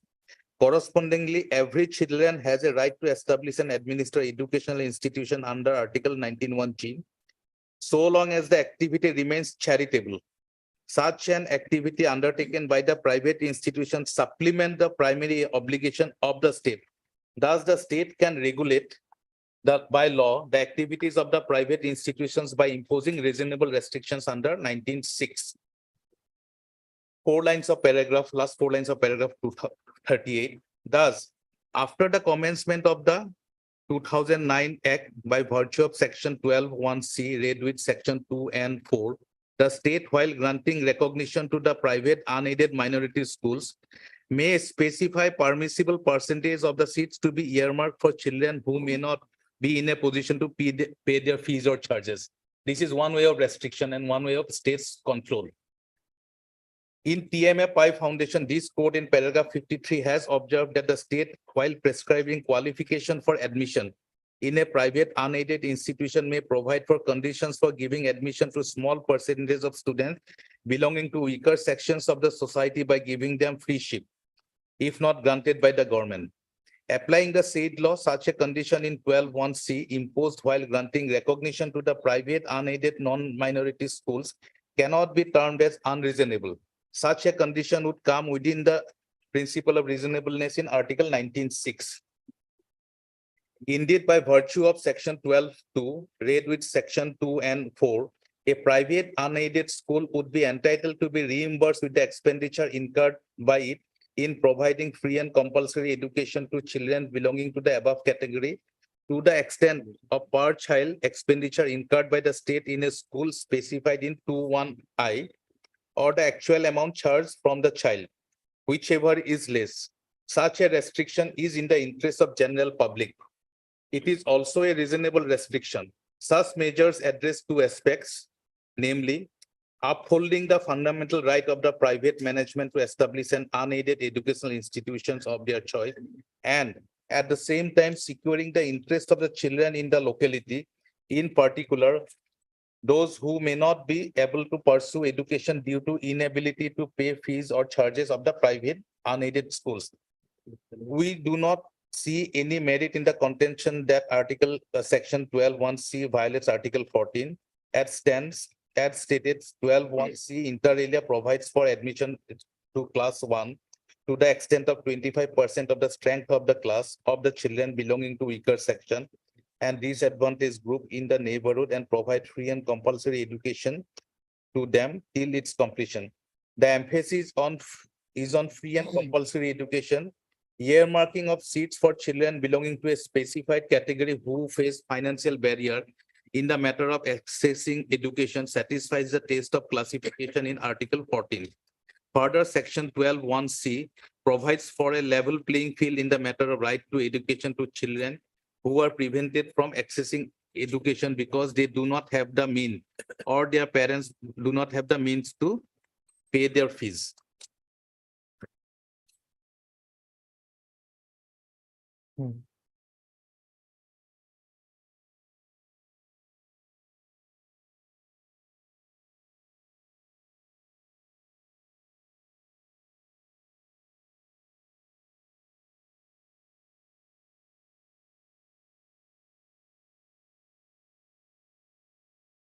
Lordship will kindly come to paragraph 168.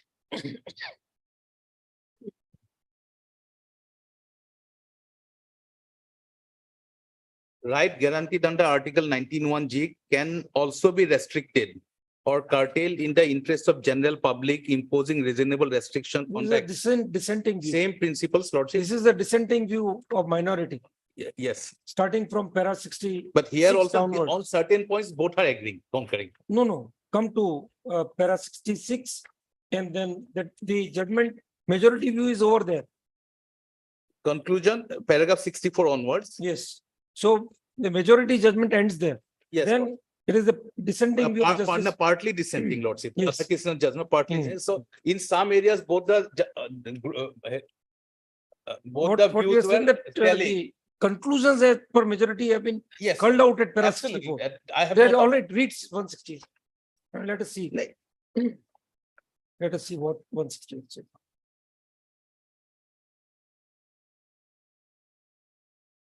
One 168 talks of 1906, basically, Lordship. reasonable restrictions. Exactly, Lordship. That is what, because these are reasonable restrictions, whatever is in our act. Hmm. Okay. So now only few.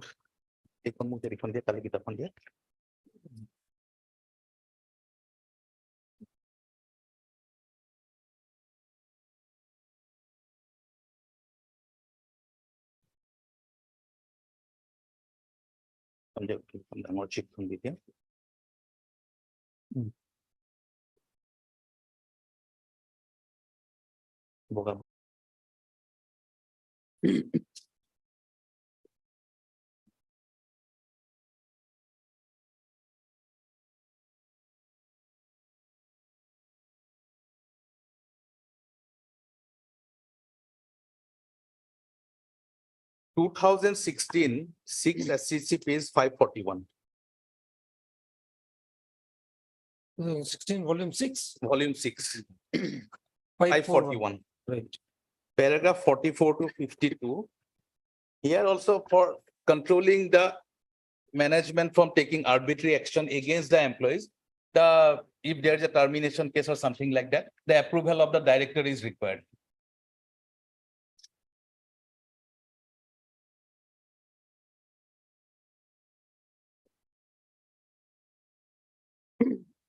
Paragraph 44. So director has a role, Lordship. This is what I am trying to yes. stretch upon by this judgment. 44. The learned counsel appearing on behalf of the respondent school submits that not obtaining prior approval of for the termination of the services, the applicant is thus justified. We are unable to agree with the contention advanced by the learned counsel appearing on behalf of the respondent school.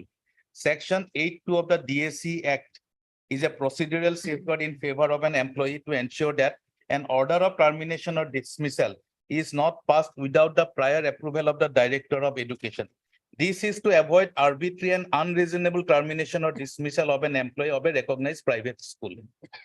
The state legislature is empowered to enact such statutory provisions in relation to educational institutions from Schedule 7 entry so and so, education including universities. Here, a number of legislation across the country have been enacted which deals with the regulation of educational institutions, which contain provisions similar to the one provided under Section 8(2) of the DAC Act. One such provision came for consideration before a constitution bench of this court in Katra Educational Society versus State of UP. The impugned provisions therein were certain sections of the amended Intermediate Education Act, UP Act, Section 12(16)(g) of the Intermediate Education Amendment Act provided that the Committee of Management would not remove or dismiss from service any principal, headmaster or teacher of a school, college without prior approval in writing of the inspector. The amended act also contained other provisions providing for governmental control over certain other aspects of the educational institution. Adjudicating upon the competence of the state legislatures to enact the amending act, this court held as under. Power of the state legislature to legislate under the head education, including universities in Schedule 7 entry 2, list 2 entry 11, would prima facie include the power to impose restrictions on the management of educational institutions in matter relating to education. The pith and substance of the impugned legislation being in regard to the field of education within the competence of state legislature, authority to legislate in respect of maintenance of control over educational institution imparting higher secondary education, and for that purpose to make provisions for proper administration of the educational institution was not denied. But it was said that the impugned act is inoperative to the extent to which it seeks impose control upon the management of an educational institution registered under the Societies Registration Act and managed through trustees, and thereby directly trenches upon the legislative power conferred by list 1, entry 44, and list 3, entry 10 and 28. This argument has no substance.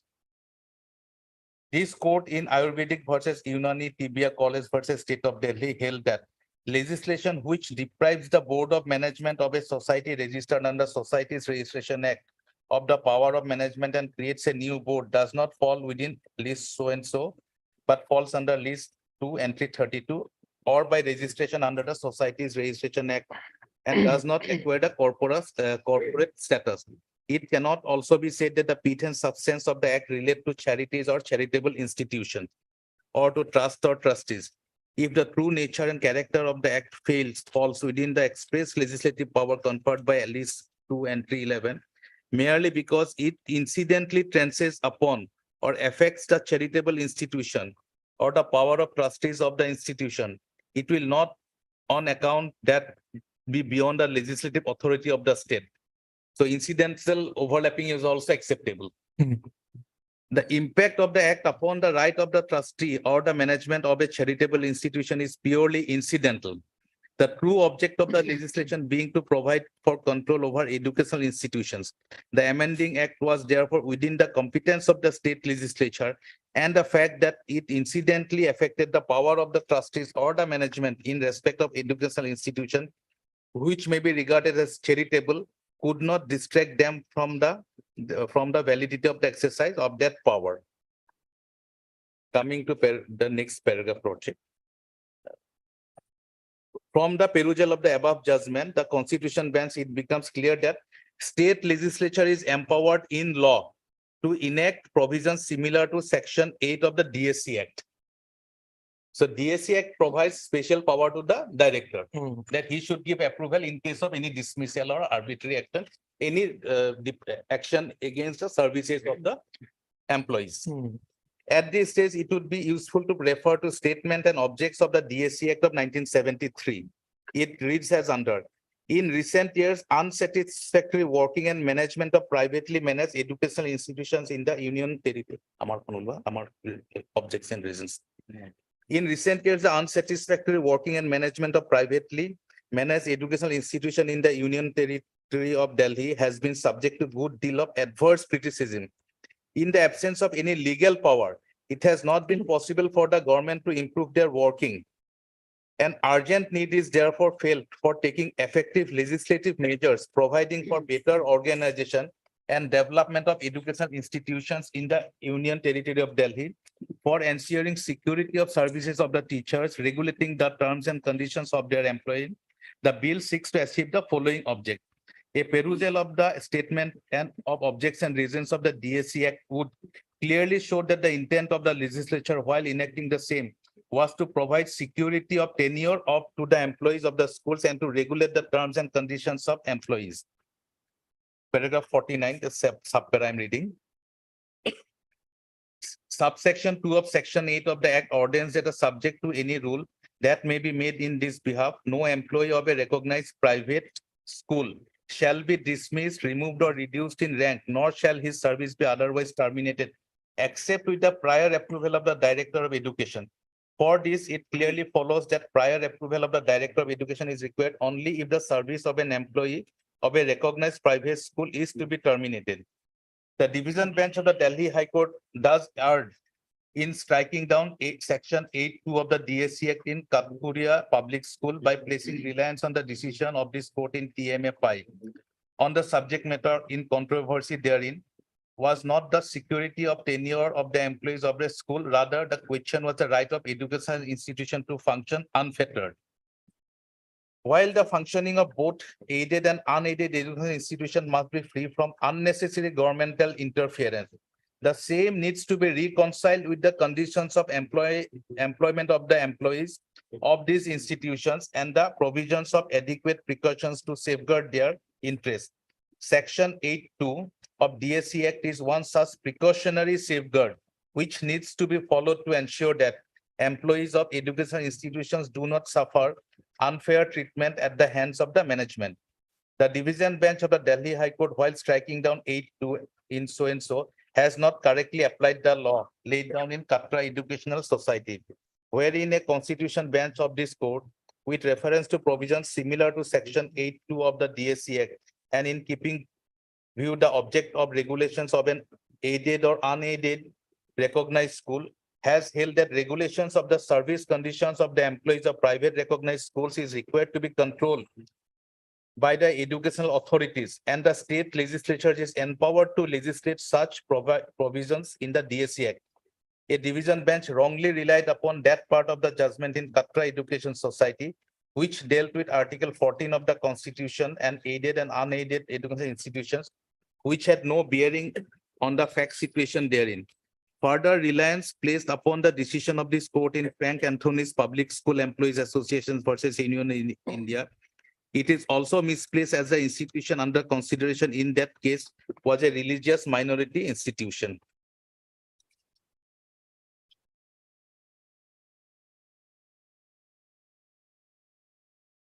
Paragraph 52, 54. More recently, here only thing is that their whole case was on their challenge to 2006 Act, Lordship. 2018 Act came much later. So the cause of action arose much before 18, but we are now considering that we'll take care to reconcile it. That is our concession. But their whole case is based without there being a 2018 Act. So from that point of view, this paragraph 15 has some relevance, but I am not stretching upon it. I'm just the basic rule is that the right Just of the like that parties. reconciliation will be in the interest of the state. Exactly, Lordship. We So are going. There's no question whether or not they challenge. It's not a question of striking down. Yes. It is a question of making Reconcile. that more workable. No, there is no second thought on that, Lordship. Yes. So state is empowered from this judgment. What can be called down is that, Lordship, the state is empowered, the legislative has competence to have some legislation to overall control. Because if we look at the reasons and objects of our act, it is the identical of what is there in Delhi. State and objects of our page 573. Here, the objects and states are a little bit more. The unplanned and mushroom growth of non-government educational institutions at primary, secondary, and higher secondary level in the urban and semi-urban areas of the state have necessitated to make laws to regulate the establishment and management of all the non-government educational institutions. That is, educational institutions established and run by individuals, associations, or individual societies of trust at primary, secondary, and HS level without receiving any grant in aid or financial assistance from the government. It is observed that there is an increasing trend for commercialization of education, and many educational institutions have been established with the sole motive of earning profit with scant regard to the standard norms of land, building, classroom, furniture, library, laboratories, facilities, fire safeties, playground, etc. This is what I'm trying to emphasize. The teaching and non-teaching staff are paid meager salary and their services are terminated or dismissed on falsy grounds without giving reasonable opportunity to defend themselves. The state governments at times have to remain silent spectator in spite of large-scale resentments expressed by the public at large. So the situation is more or less same. So in that view of the matter, this law was brought into force. Okay.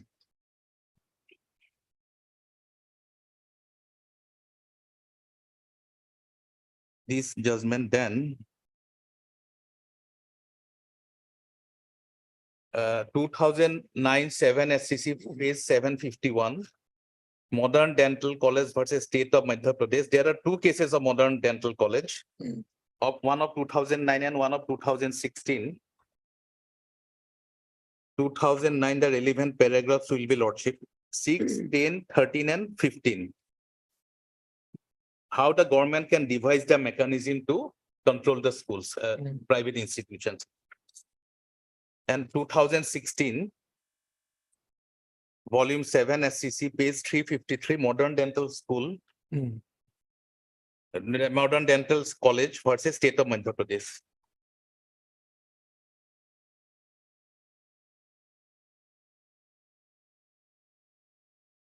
Reasonable restrictions. Exactly, Lordship. So I'm not repeating.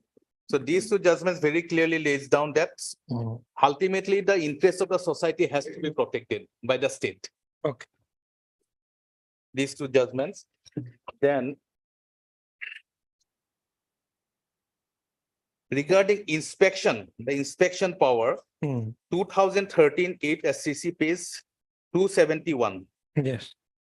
This is regarding the engineering colleges by the AICT authorities, just like the MCI or the medical colleges. Much technical education, the consideration is entirely different. But still, Lordship, the infrastructure, every That's year, what we are saying. Technical education, we have now the norms by the Bar Council of India for law colleges. Law So colleges. technical education, the entire consideration would be different. But at the same time, suppose it's 2009 Act, RT Act. RT Act also laid down the infrastructural requirements. We are saying that law Yes. which deals with technical education will be having Well a said. entirely different. Well, Different. that spirit has been brought to the regular general education also now. Okay. The fire safety norms, the laboratory facilities, the playgrounds, the size of the classroom, the toilet facilities, especially for the women folk. Everything has to be there. It should be safe. There are so many incidents in Tamil Nadu regarding fire in schools, killing about 400 children few years back. Right. Those is in primary level schools. So all this, and that is why the building bylaw, this national building code is also applicable now. और वो कितने के लिए?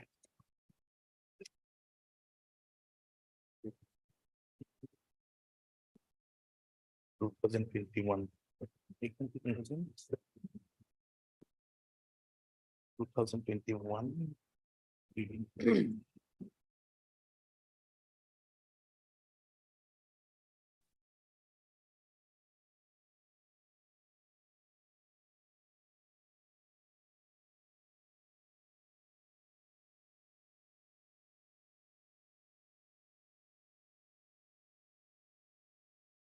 So this is basically my submission. They are also arguing about the principle of doctrine of severability.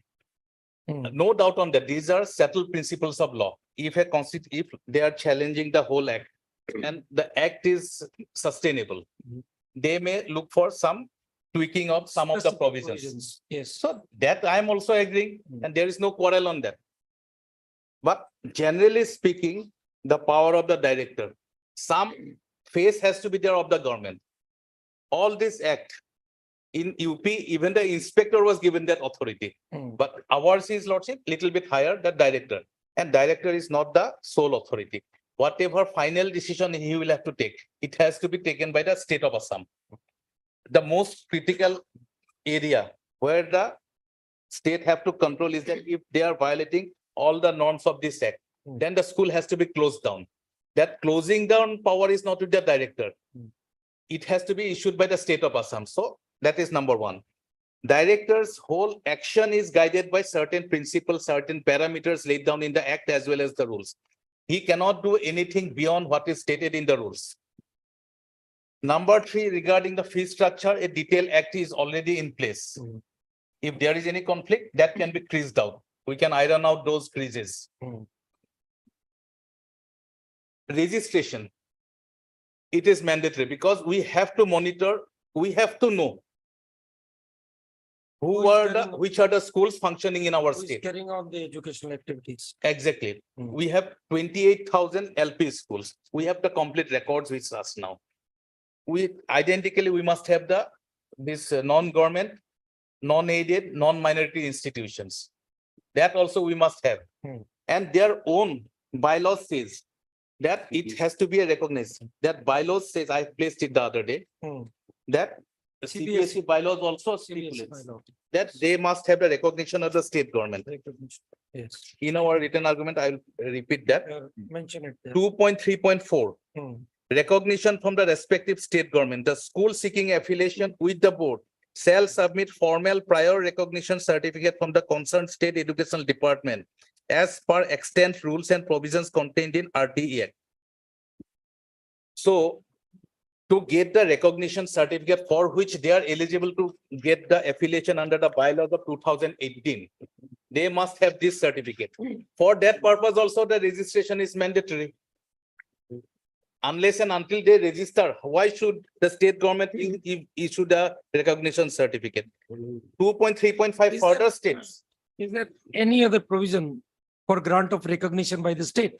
Yes, 1954 education order is there. Okay, what is that provision?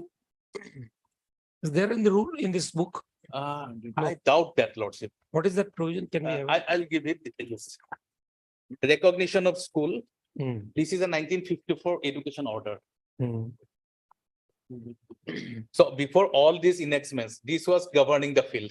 So that's what we are saying, that now, since there is a particular statute, Lordship, recognition was earlier also earlier also, under the exactly, setup. 1954 education order. Hmm.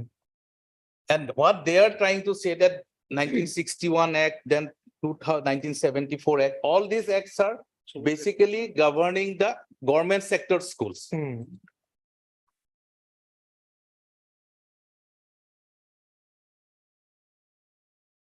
Yes.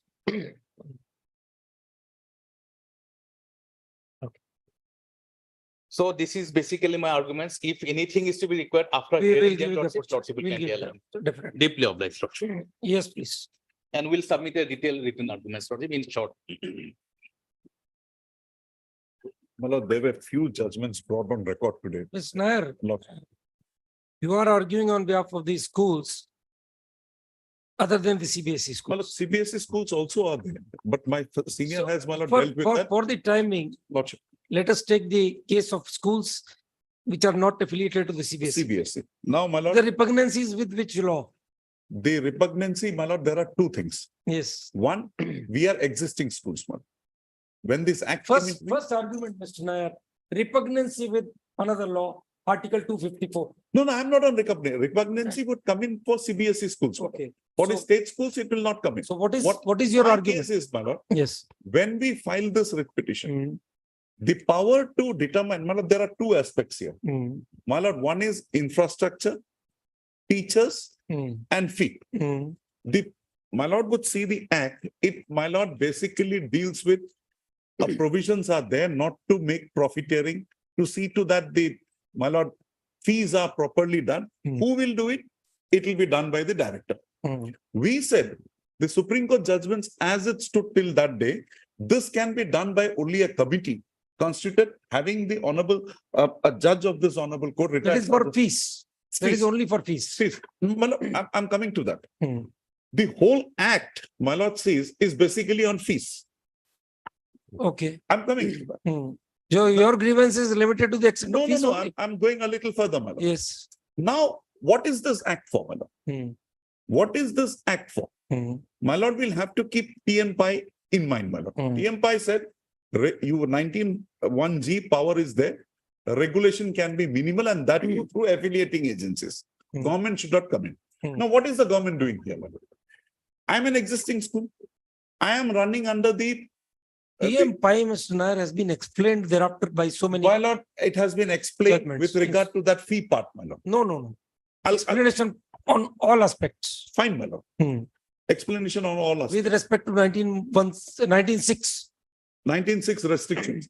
And Reasonable restriction. 1973 Act of Delhi, my lord, is an act prior to TM Pi. Hmm. But still, even thereafter, it has been tested and it has been affirmed. This judgment, my lord, of 2016, which my friend has placed, but I could not go through that. Therein, my lord, there is a thing that idea. I'll satisfy your lordship. Can this be, my lord? Because those two judgments now, my lord, are creating a problem for me, my lord. I'll have to come over that. He has now bombarded me with that. my lord. Yes, he has taken out his ace in the sleeve. The last part, my lord, Yes. because till that time I was confident, my lord, the other thing was there. Now this I'll have to deal with, my lord. If your lordship can give me a date, give me some time, my lord, I'll not take much Not time. an my issue. lord. This we are not in a rush, On but Thursday, we want my to lord, conclude. I'll Plain and simple. conclude, but We on will Thursday. not my lord. leave the things No, my lord, I'll not, my lord. in a limbo. We will Because- conclude it when? My lord, Tomorrow? Thursday, my lord. Thursday, all right. What has happened, my lord, this argument, we had argued this much time, this argument, my lord, had not come up. Now you see, Mr. Nair, the observation which we made on the first or second day, Lordship. which led to a strong reaction from the Advocate General. So Now he is himself reconciled to that. There are now, the things are areas. too far spread out. They need to be reconciled, Reconcile. put up in a proper frame. And That my is, lord, one thing. that is what the idea was. My lord, an act is there. Now my lord has closed this. An act is there. An act has to have some teeth, my lord. Hmm. It has to have a mechanism. Now you have made provisions for everything. Hmm. And the only, my lord, the remedy that is provided there or the penalty provided there is that you will close down the school. My lord, Not necessarily now with the appeals, and there are now, there's one the more. penalty, my lord, penalty is Now, once you will Mr. close Nair, down. one more new fact which has been now brought to light is another amendment of 21. Wherein the director has been now put up with restrictions, how he will act. For that, my lord, it's Mukarani. Yes, We never knew this. yes, that was not earlier. Okay. That is the research done by Mr. Mazumdar Wasn't it? overnight. Oh, that new book has come, my lord. He has got hold of a new book. Even the High Court library doesn't have that book. No, it just came out a few days back, my lord. Yes. I So- have. So that is the latest research material. My lord, I'll cover up all, my lord. All right. Arguments concluded by Ms. Saikia, Advocate General Ms. Saikia. Mr. Nair and Mr. Borbora submit that the matter may be deferred till Thursday so that they can conclude. On Thursday, I'm not available, Lordship. Thursday, Friday, I'm We'll not. take note, then we'll spill it over. Yes, they Later. can continue. Yeah. Then I'll submit my written. We'll give you time to even address Then the reopening, Lordship. on the reopening, yes. So my lord is having on Thursday. Thursday. Then my friend. will But have- Ms. Nair, I'll it would have finish been better that if you had done it tomorrow, day after tomorrow, Ms. Saikia could have concluded. My lord will have it day after tomorrow. Day after tomorrow. Day after tomorrow is Thursday, Thursday, I'll do it, my lord. but he's not there on Thursday. Then again, there's a gap of 10 days in between. My lord Unless will have it tomorrow then, my lord. tomorrow, Yes. tomorrow is okay. Yes, yes. No, Lordship. tomorrow. It's tomorrow. That's all, then we'll write a simple lordship. Hearing continues, list tomorrow. Lordship. Highly obliged.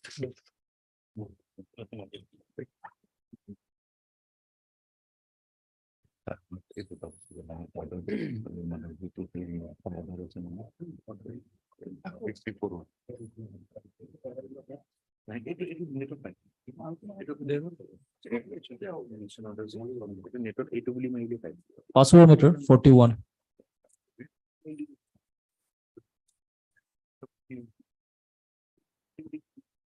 Medical. May it please your lordship, in this case, government had supposed to file their affidavit, lordship. Can you fix the date, lordship? They have not. filed Is their that medical student matter? Lordship. Oh, yes, Mr. Bora, Mr. DP Bora. We'll take it up at 2 once again. Pass. Ms. Bora has not filed the affidavit till now. Re-notify on Thursday, lordship. Thursday, Lordship. 31st. He shall ensure, Mr. Bora shall ensure that the affidavit as directed is placed on record before next date. List on 31st. Daily list item 10 to 25. Well, may it please your lordship. Well, these matters are the reservation matters. And in fact, on the last occasion, item number 16 is the main matter where the constitutional validity of a government OM, which came in nullifying the effect of a judgment of this court. In fact, your lordship, the judgment has already been delivered by the division bench, and all points which I urged before the single bench has been upheld. In fact, more elaboration has been done. The issue is basically in 2016, the Assam government came up with an OM. Well, brief facts will be required.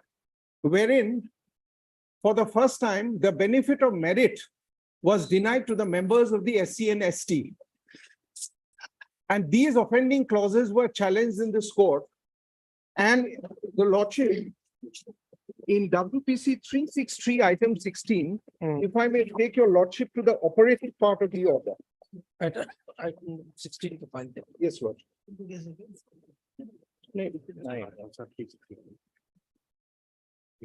If I may read page 103, if I may read, Lordship. The issue was whether the merit could be deprived to the members of the SC. They said that since you got it earlier, you will not get it. Mala, it's putting a fetter on the right under 1648. Mala, if I may take up These are single bench writ petitions, but because OM is challenged, therefore they are. Yes, there I challenged it on the ground that taking a cue, our entire seniority, we were downgraded, and all officers who were on top of the list because they came to the cadre earlier. And the rules provide that cadre promotion, cadre wise. Malad, the learned single judge rightly held you could not have done it. And in fact, if I may read it, it will be more clear. Your lordship will come to page 103, D.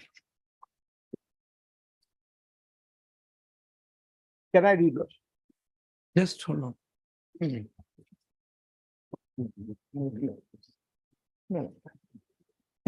Yes. Whether clause 4 is violative of section 5 of the 78 Act and therefore liable to be struck down.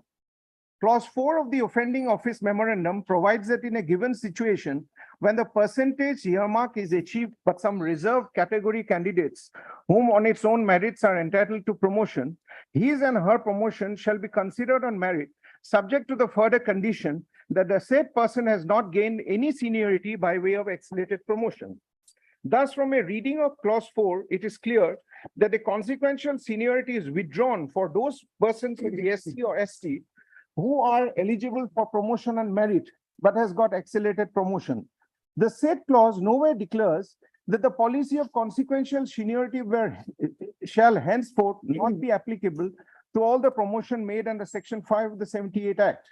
That being the position, this is important. This court unhesitantly holds that the policy of providing reservation in promotion with consequential seniority being holding the field as per OM dated 12/3/2002, the state is not within its competence and jurisdiction to deprive such service benefits to a meritorious reserve category candidates, and that too without expressly bringing such policy by superseding the benefit granted under the OM of 12/3/2002. Because the 12/3/2002 gave me the benefit under the 85th Amendment, where the Constitution was amended and the benefit of accelerated promotion and seniority was conferred. Because if you give accelerated promotion, don't give me benefit, the very purpose of reservation breaks down. The aforesaid determination can be summarized in the following manner. The policy of state in providing reservation and promotion with consequential seniority is discernible from section 5 of the 78 Act, read with OM 12/3/2002. The office memorandum dated 12/3/2002 shall hold the field till such policy is expressly repealed by the state. OM dated 3/6/16 is notified, laying procedures for collection of quantifiable data and backwardness and inadequacy of representation and determining efficiency in administration while giving effect to such policy of providing reservation. Given the dicta of Jarnail Singh, the OM dated 3/8/16 cannot sustain on so far the same relates to collection of data on backwardness. The determination of data as a unit for collection of quantifiable data laid down in OM dated 3/8/16 confers to the mandate of Jarnail Singh and Nagraj, and therefore the same is upheld. The procedure as laid down for determining efficiency is not arbitrary and not being based on extraneous circumstances. The same is upheld. 16(4)(b) enables the state to carry forward vacancy, and vacancy carried forward cannot be included in the ceiling of 50% of the year of filling up vacancy. Section 5 of the 78 permits carrying forward vacancy, and therefore the policy of carrying forward is provided by the office memorandum dated 3/8/16, not being arbitrary, not being based on any extra consideration, is upheld. Given the dictum in Jarnail Singh, the judgment made in equality forum relating to collection of data to determine backwardness has become redundant. 16.4 being enabling provision. This is important. The genesis of the new OM, which is under challenge, starts from this paragraph. Article 16.4 and 16.4b being enabling provision. The state is at liberty to implement its policy of giving reservation in promotion with consequential seniority, at liberty to provide for reservation in promotion without consequential seniority, or at liberty not to provide any reservation in promotion. However, this is the catch. While implementing, adopting, changing such policy, due process of law need to be made, including the dictum in Nagraj clarified in journal. Taking a cue from this, the Assam government in a most brazen manner at page 107 does not implement the order of the single judge, and they come up with an OM taking a cue from the judgment. Your Lordship, this is an order of 18 January 2023, where the government says that there is a review of the government policy. There was no instance requirement of a review. The Honorable High Court in its judgment and order dated 6/6/2002 in WPC such and such has observed. This paragraph 16.4 being enabling, the state is at liberty to give or not to give with consequential seniority, without consequential seniority or liberty not to provide, and while implementing such policy, due process of law need to be followed, including dicta of Nagraj clarified in journal. The government of Assam, after carefully examining the Honorable High Court judgment. You're reading where? I am reading at page 107. Okay, you're reading from the OM. Yes, this is the offending OM. But this OM has been referred to in this writ appeal judgment. Yeah, this writ appeal judgment was referring to the earlier offending OM, which was just Ms. Das. Para 47, it notes, it is stated that in the meantime, by the office memorandum dated 18/1/23, the provisions of consequential, all right, the division bench says that there no observation was being made because yes. This was. So, in fact, your Lordship took up because it emanated from the single judge's order. Now, what has happened? The policy of reservation in promotion is continued in Assam, no problem. Well, your Lordship will come to the offending paragraph at clause 3. Page 108. Well, I have challenged those offending clauses. First, I'll come to clause 4 because clause 4 is very vital in my case because clause 4 relates to the earlier. In case of promotion in Group A service, the quantum of reservation for SC/ST in promotion shall be as per the stipulated percentage of reservation available for these categories. However, SC/ST, STH, government servant in Group A service on their accelerated promotion by virtue of the rule of reservation, shall not be entitled to consequential. This is basically directly, it's a present part. The government has some power, doesn't mean that they have sovereign immunity, they can do whatever they like. We are under a rule of law. The application of the general catch-up principle will allow eligible officers who were senior in the merit list at the entry level to regain their seniority in the promotional post once they promoted to the same cadre as an officer of reserve, provided the officer of the reserve has got his promotion ahead of an officer senior to him in the merit by way of accelerated promotion on account of reservation in promotion in a particular cadre. Seniority of government servant in A class, means the higher post, Group A, shall be revised accordingly as per the above principle. So they forcefully brought in the catch-up principle, which was already not there.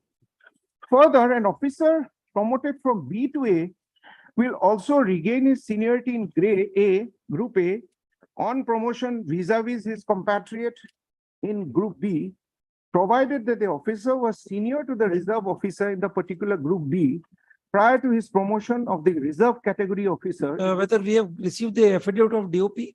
No, nothing. The funny part is that the Assam government has now filed an affidavit. The contention, my contention was there. Affidavit is of the Water Resources Department only. Yes. The OM is by the DOP. The DOP needs to come out with the affidavit. DOP never comes up. DOP is a party or not? Yes, it is a party. Let's see. DOP, WPT, everyone is a party. Malad, what has happened here, Lordship? Your Lordship will come to next. Just a moment, Mr. Das. Let's check. Secretary, Government of Assam, Personnel B Department. Mr. Mazumdar, DOP needs to file its affidavit. This is the reputation of 2023. We will file our affidavit. We are not, we have never said we will not. Let the affidavit come in. Yes. Without the affidavit, I'll just. These repetitions pertaining to single bench. You are also at one point of time desired that this also would be tagged and heard together. Because certain division bench matters were written because of it. Now that was taken up that rate appears. But in that division bench judgment, Yes. there's a clear observation that no consideration was being made to the OM dated 18 January. So that chapter is closed. Why? OM validity is here. Yes, my lord. OM validity can't be examined by the It's okay. We are not. single bench. There's an Single order of bench the has sent Lordship. the matter to the division bench, Yes. observing that the OM is under challenge. My lord, in fact, what has happened, now what has happened, there's a total chaos. They categorize officers on grounds of A, B, C, D, and they say higher officers will never get the benefit of consequential seniority. Rather, they will be downgraded by the catch-up. That's all right, but we have to have the pleadings first. Yes, ma'am. I am not aware where in which case the single bench has stated this will be heard by the division bench. This is the case. Well, there is a division bench already. There's a case, My this is lord, the. Even on facts, my lord, I think there needs to be some clarity, my lord. My learned friend is projecting a picture, my lord, which I mean helps his cause. Things are not like, I think lots of people have to understand how the 78 Act started. What was the amendment came in 2000, my lord, why these notifications had to be issued. My lord, midway, my learned friend has picked up 2-3 points. That is not the issue.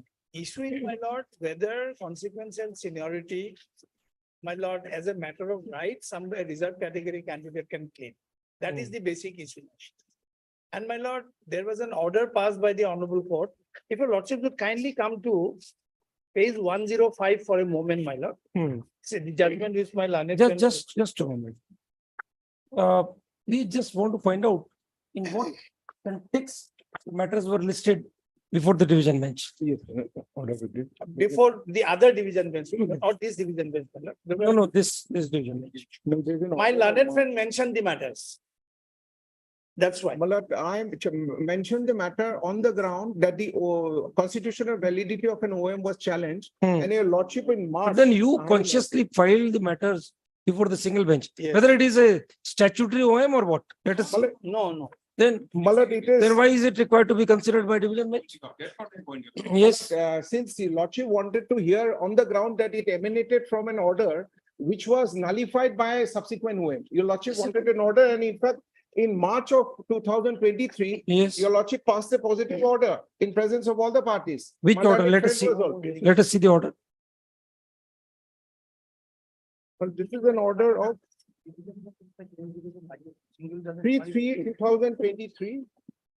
In which matter? And there is a specific order even where your lordship wanted that this appeal of 239 and 363, which I am taking up, must be heard.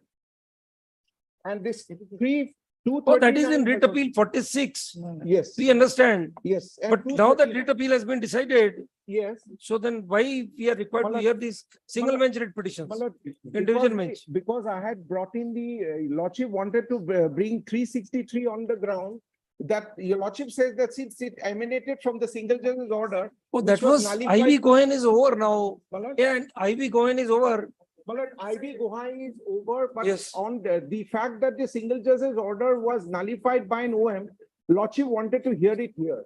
And in fact, your lordship wanted that, in fact, the learned division bench in paragraph 42 and 39 has clearly considered all the points of my learned friends and have rejected it. So maybe you will get benefit in single bench then. All right.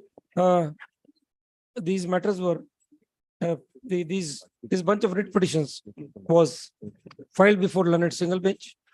However, it appears that at a particular, on a particular day, that is on 3rd March 2023, this court was given to understand that the controversy involved in the bunch of writ petitions is identical to one which is under consideration in writ appeal number 46/23, and thus, the direction was given to tag the file of WPC number 363/2023 with the said writ appeal.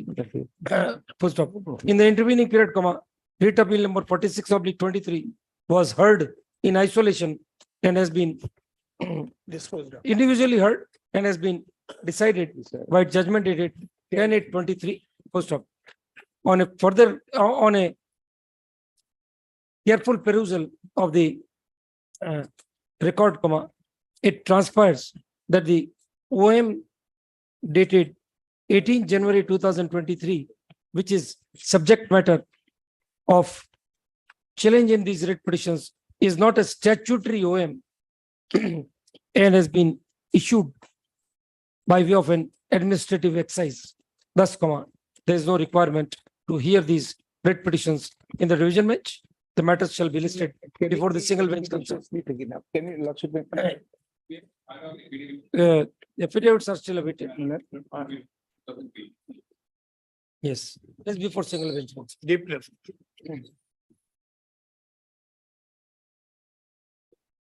Item number 26.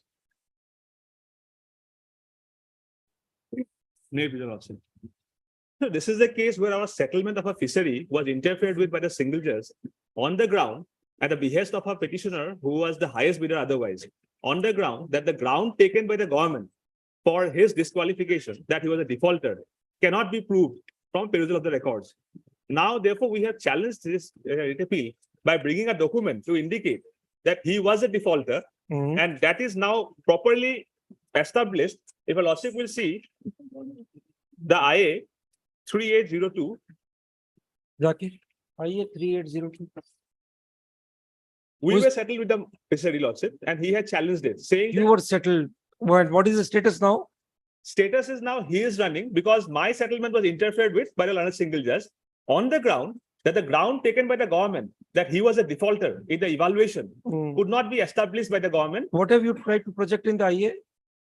IA, if a lordship will kindly see, annexer 1. We have filed affidavit in opposition, my lord. In IA? Yes, we have filed. The government has already Not in validated this record, my document. The government has already validated this document. If a lordship will kindly see, The government's response is not there in the IA. The IA is not listed. Government has already filed. On the last occasion, the government has informed that they validate this document, that he was a defaulter. Gentlemen, IA, there is no response of anyone. I have filed the affidavit in opposition, my lord. That is not with the record, perhaps. All right, IA, learned counsel representing the appellant pointed They out have submitted the instructions. that he is. They have submitted written instructions, government. Who? Government has submitted the written instructions, Lord. Show in the file. All right, okay, there was a document, 2nd August 23. Yes. Lordship categorically asked them. IA number so and so. Please the IA number so and so for orders on 30th, on 31st. The affidavit in opposition filed by the private respondent shall be brought on record. Can it be on my lord 4th of my lord? Fourth is a holiday. Settlement period is almost coming. Let it come out 7th. 7th. 7th, all right.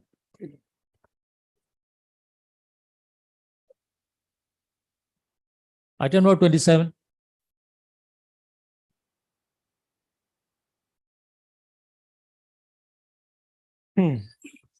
It period. Yes, lordship, I am agree, but I'm seeking a little accommodation, my lord, today. Mr. K. Gogoi will argue this matter, my lord. Any. Who will argue? Mr. K. Gogoi, my lord. higher education, lordship. He is not available today. Available. He was very much here in the morning. He has some personal difficulty today, my lord, for arguing. A request is made to adjourn the matter on behalf of Mr. K. Gogoi, Standing Counsel, Higher Education. De-notify on. What is the matter about? Lordship, in the here, rule of the game was changed, lordship. Interview was advertisement was issued particular OM. Then, lordship, when interview was held, then another OM has been come out. Learned single just held that it is wrong, but the rule of the game cannot be changed. but only one line but petitioner has to prove his prejudice. In this case, he found that no prejudice has been carried out, so my petition is dismissed. But I have Re-notify on affidavit, Lordship, that 21st, it will be prejudice. 21st September for hearing. Obliged. Okay, next. Item 28 to 30. State of Nagaland. Madam is coming.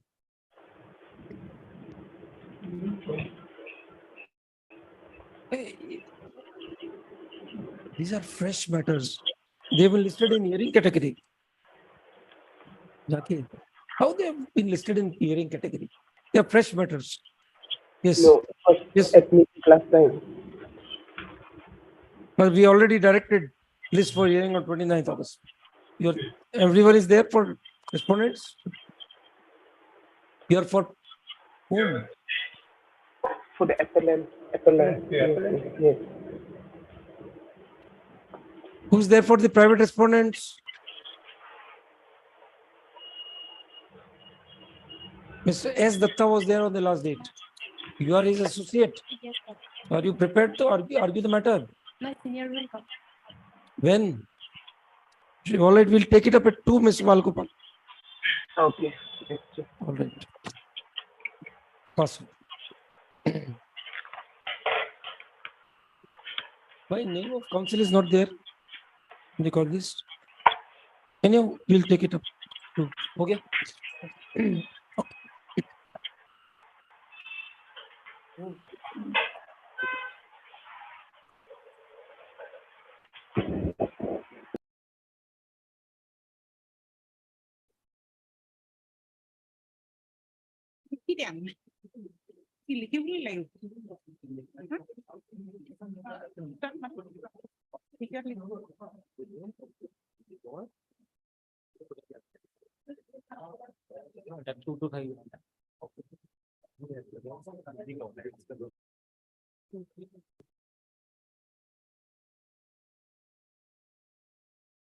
For orders, item 1. No, please, your lordship, madam. I Give us the main appeal. Main appeal file. I is for condonation of delay of 475 days, my lord. What are the merits of the matter? What is wrong in the judgment?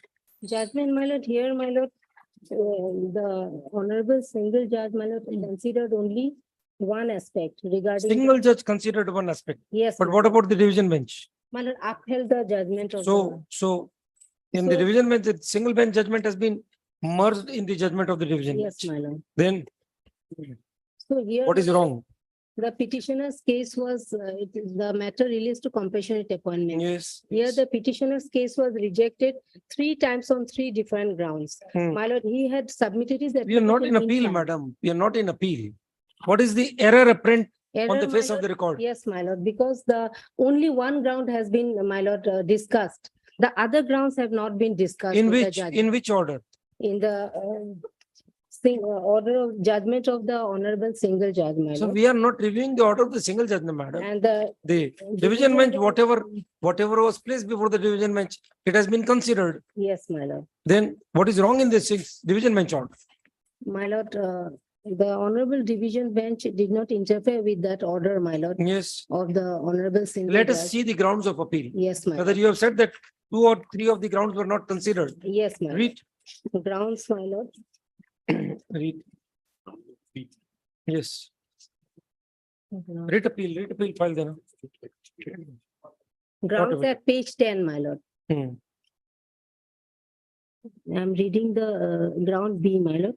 For that, the division bench of this honorable court did not consider the fact that the review petitioner's case had been rejected by the DLC 3 times on 3 different grounds. Firstly, DLC dated 27/3/2012. And the remarks, in the remarks of the format, the Joint Director Panchayat and Rural Development stated that the earmark of 5% reservation of grade 3 have already been completed. However, the prayer of the applicant shall be considered as and when the vacancy arises. Then secondly, the So like DLC. there are 3 distinct grounds Yes. based on different facts and circumstances. And second The is first under- ground was lack of vacancies, then vacancies arose, case was considered. You were found It to be was not underqualified. It was not considered. You were On the found second time, underqualified. my lord, his case was rejected on the ground that underqualified for the post of So grade 4. considered and rejected on the ground that he was not found qualified. My lord, in compassionate ground, my lord, he may be, appointed on any, my lord, post as according to his qualification. But here they rejected underqualified for the post of grade 3, junior assistant. What was the application filed for? To For my lord- which post did he file the application? My lord, the application was for compassionate appointment, my lord. His In which father was post? serving, his father which- was serving as, my lord, Gram Sevak. Grade 3, but if he is not found qualified, the respondent should have, my lord, considered his appointment as per his qualification, my lord. He may be, should have appointed in any grade 4 post. And thirdly, my lord, they again, my lord, they placed the case of the petitioner before the DLC. And the third time it was rejected on the ground that his father did not have the balance period of 3 years of service at the time of death, my lord. As per the office memorandum of 2015, whereas his father died in 2011 and he applied in 2011. So this is not applicable in case of the petitioner, my lord. These things were not discussed, my lord. Otherwise, the petitioner was eligible. He should have given appointment, my lord, according to his qualification.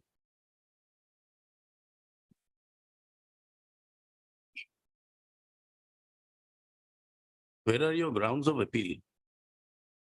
Have you reflected? Review, my lord. In the grounds, I have, my lord, stated all this, my lord. What do you say to delay? Lordship, delay part, it's up to my lord, but lordship, regarding the merit lordship, may I submit one thing, my lord? Yes, please. The petitioner has petitioner has submitted that their case should not be considered. Under the purview of the 2015 notification because his father died in the year 2011. But this honorable apex court in the NC Santos case, lordship already held that the prevailing OM should be considered for the consideration of a compassionate appointment. In fact, my lord, the father of the petitioner died in the year 2011. Now it is 2023. If lordship allowed the case of the petitioner, it is divorce all the. That's right, that's right. The lordship may dismiss this review petition, lordship, because this honorable court has passed the order in the year 2022, January. Now they have filed this review petition after more than 1 year. It's already too late, my lord. It's a Yes. compassionate appointment, my lord. All right, shows the, madam, shows the grounds for condonation. What explanation have you given? Yes, my lord, I have explained, my lord.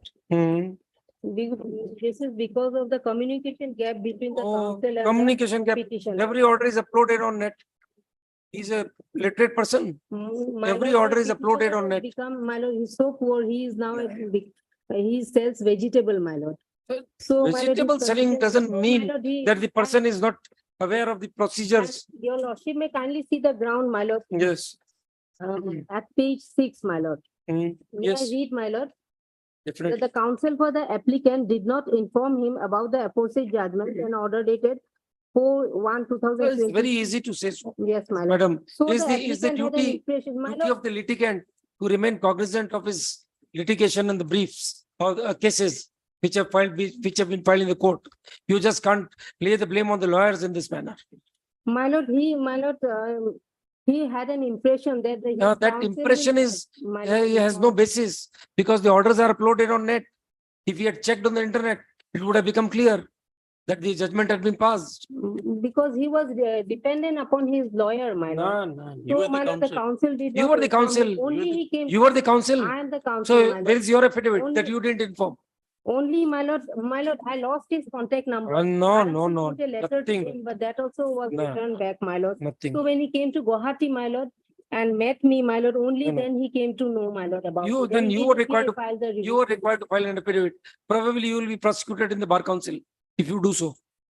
My lord, I lost his contact number, my No, lord. no. This is no And ground. I also wrote a letter to him. This and is that no also- ground, madam. The addressee was not found. What you have and he mentioned was is returned back. counsel for the applicant did not inform. That is a good ground to proceed against you in the bar council. My lord, that is because, We'll- my we'll- lord, that also we'll- I have explained it, my lord. I Yes. lost his contact number. And also, my lord, I wrote a letter to him that was also returned back for, my lord, addressee not found in that address, my lord. It's nothing, madam. No. The delay is not satisfactorily explained. Yes.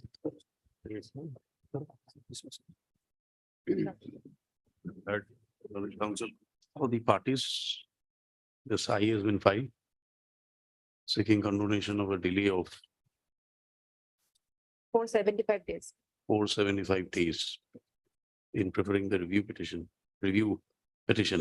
against the judgment and order dated 4/1/2022, passed in writ appeal number 280 of 2021. So, learned counsels for the parties have been heard. We have perused the grounds urged, seeking condonation of the delay. The only ground taken by the petitioner is that the counsel for the petitioner could not contact the petitioner and inform about the fate of the case. Stop. No details are furnished on the grounds as to when the counsel came, when the petitioner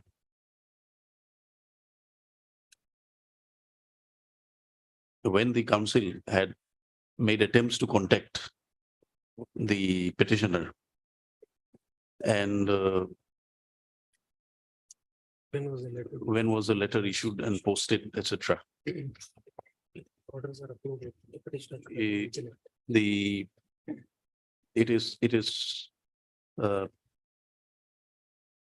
Any order passed by this court is uploaded by the registry and is available in the web portal of the Guwahati High Court. Stop. Under such circumstances, in the absence of specific details, we are not inclined to condone the delay. Prayed for. I is accordingly rejected. Review petition is also dismissed. I'm deeply obliged, my lord.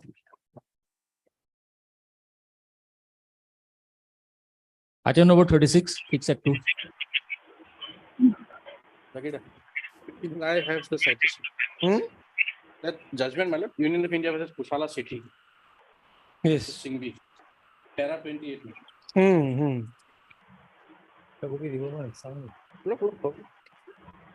Kushala City, yes. Para 28. Para 28. Come out of it. Para 28.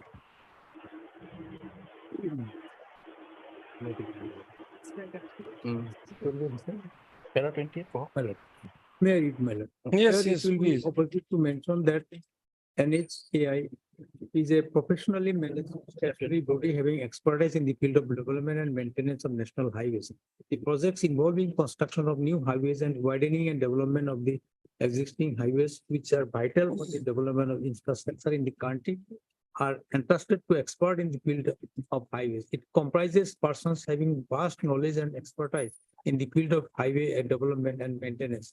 NHAI highways, after thorough study by expert in different fields, detailed projects reports are prepared, keeping in view the relative factors including intensity of heavy vehicular traffic and larger public interest. The courts are not at all equipped to decide upon the viability or feasibility of the particular project and whether the particular alignment could serve the larger public interest. In such matters, the scope of judicial review is very limited. The court can nullify the acquisition of land and the rarest of rare cases. The particular project, if it is found to be excessive, contrary to the mandate of law or tainted due to malafide in the case in hand, neither has any violation of mandate of 1956 Act has been established, nor has the charge of malice in fact been proved. Therefore, the order under challenge cannot be sustained.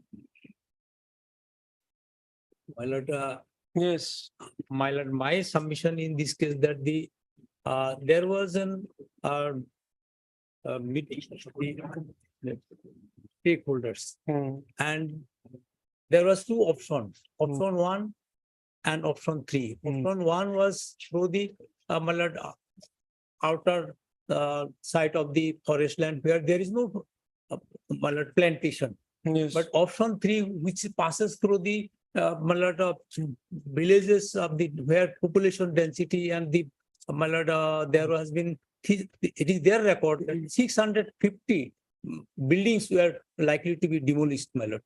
So, my lord, And the decision, such decision was taken only on the basis of report of the DFO, not an expert opinion, my lord. Yes. DFO is not the expert in the field of the, my lord, environmental impact assessment or the, my lord, the Yes. cost analysis of the new construction, my lord. So That- only on the basis of. That is a report- subject matter of appeal. You can always file an appeal if there is an error in calculating the compensation. That would be subject matter of appeal.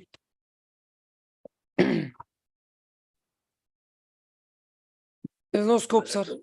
My lord, the lordship made, I'm leaving lordship decision with liberty to go for some, my lord, alternative. Whatever remedial measures are available to Yes, you, my lord. that is your choice. You want our rejection or you want to avail that remedy? My lord. What do you want? My lord, yes, the lordship, my lord, as if- my lord, with alternative, my Then lord, counsel, after arguing the matter for some time, then counsel for the petitioners, crave liberty to withdraw the instant PIL, leaving the petitioners at liberty to take recourse of the suitable remedy, appropriate remedy my lord. for ventilating the grievances raised in this writ petition, PIL. Hence, the same is closed with the liberty paid for. Deep lovely. Lord.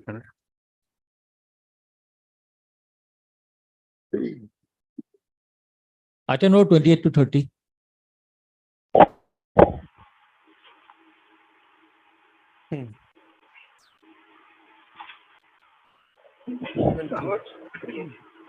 Yes, please.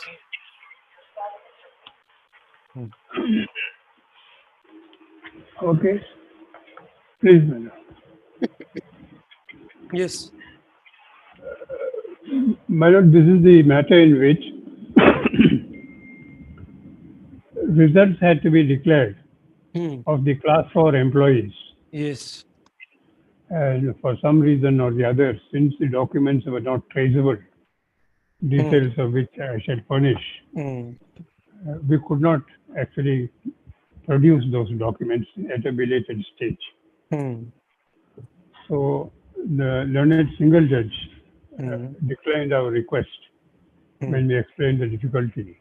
And thereafter we were given sufficient time. From time to time, time was extended. We also got a special investigation team established so that they can go and conduct an inquiry in all the districts, whatever we could try and trace out. Since nothing positive was emerging, it was in these circumstances we filed a review petition. So while we filed the review petition, the review petition was dismissed on the ground that you have only said that the documents are missing, but you have not said that documents are not available.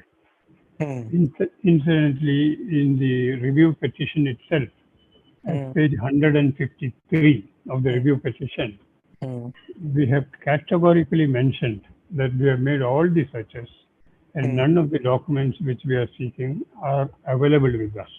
So even that was mentioned to that. We did not object to the learned single judge's order when they gave the direction, because we were under the bona fide belief that these documents are there. We did not have any reason to feel that they are not there. Only subsequent events, we realized that we have been handicapped in this matter.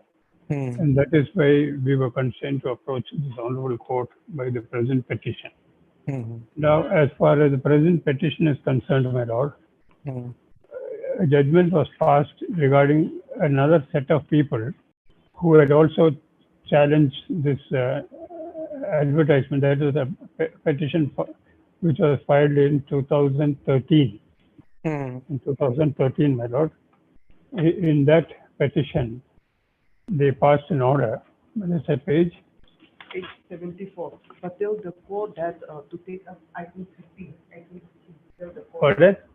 Tell the court to take item 30. Yeah. Your lordship has got item 30, my lord. That is the lead petition. Mr. Balgopal, we are having item number 28, the first appeal.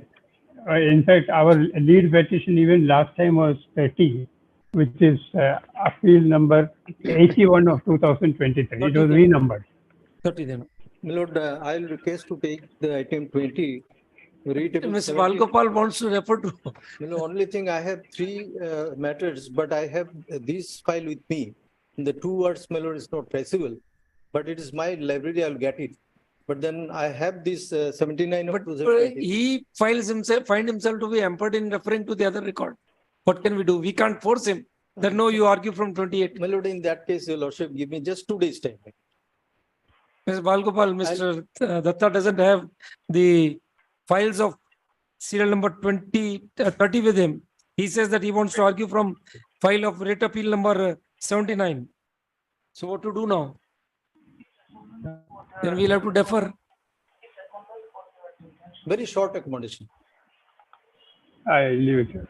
All right, Senior Counsel, Mr. Datta, representing the respondents, submits that records of writ appeal number 80 and 81 Yes.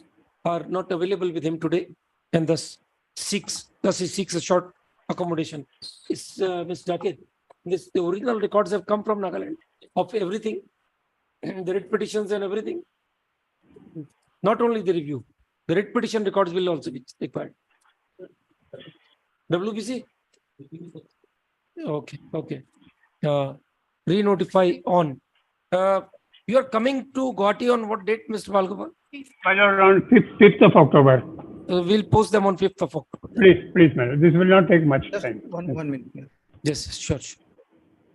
Your lordship is fixing it on 5th October. Oh, yes. Ms. Balgopal would be here on All right. 5th October. List on 5th October. Oblate. Leave it. Sri Datta may complete his instructions in the meantime. My lord, I'm sorry for the inconvenience. No, it's- Much obliged. Yeah, otherwise also these are appeals of 23. We are not very anxious that they should be heard so soon.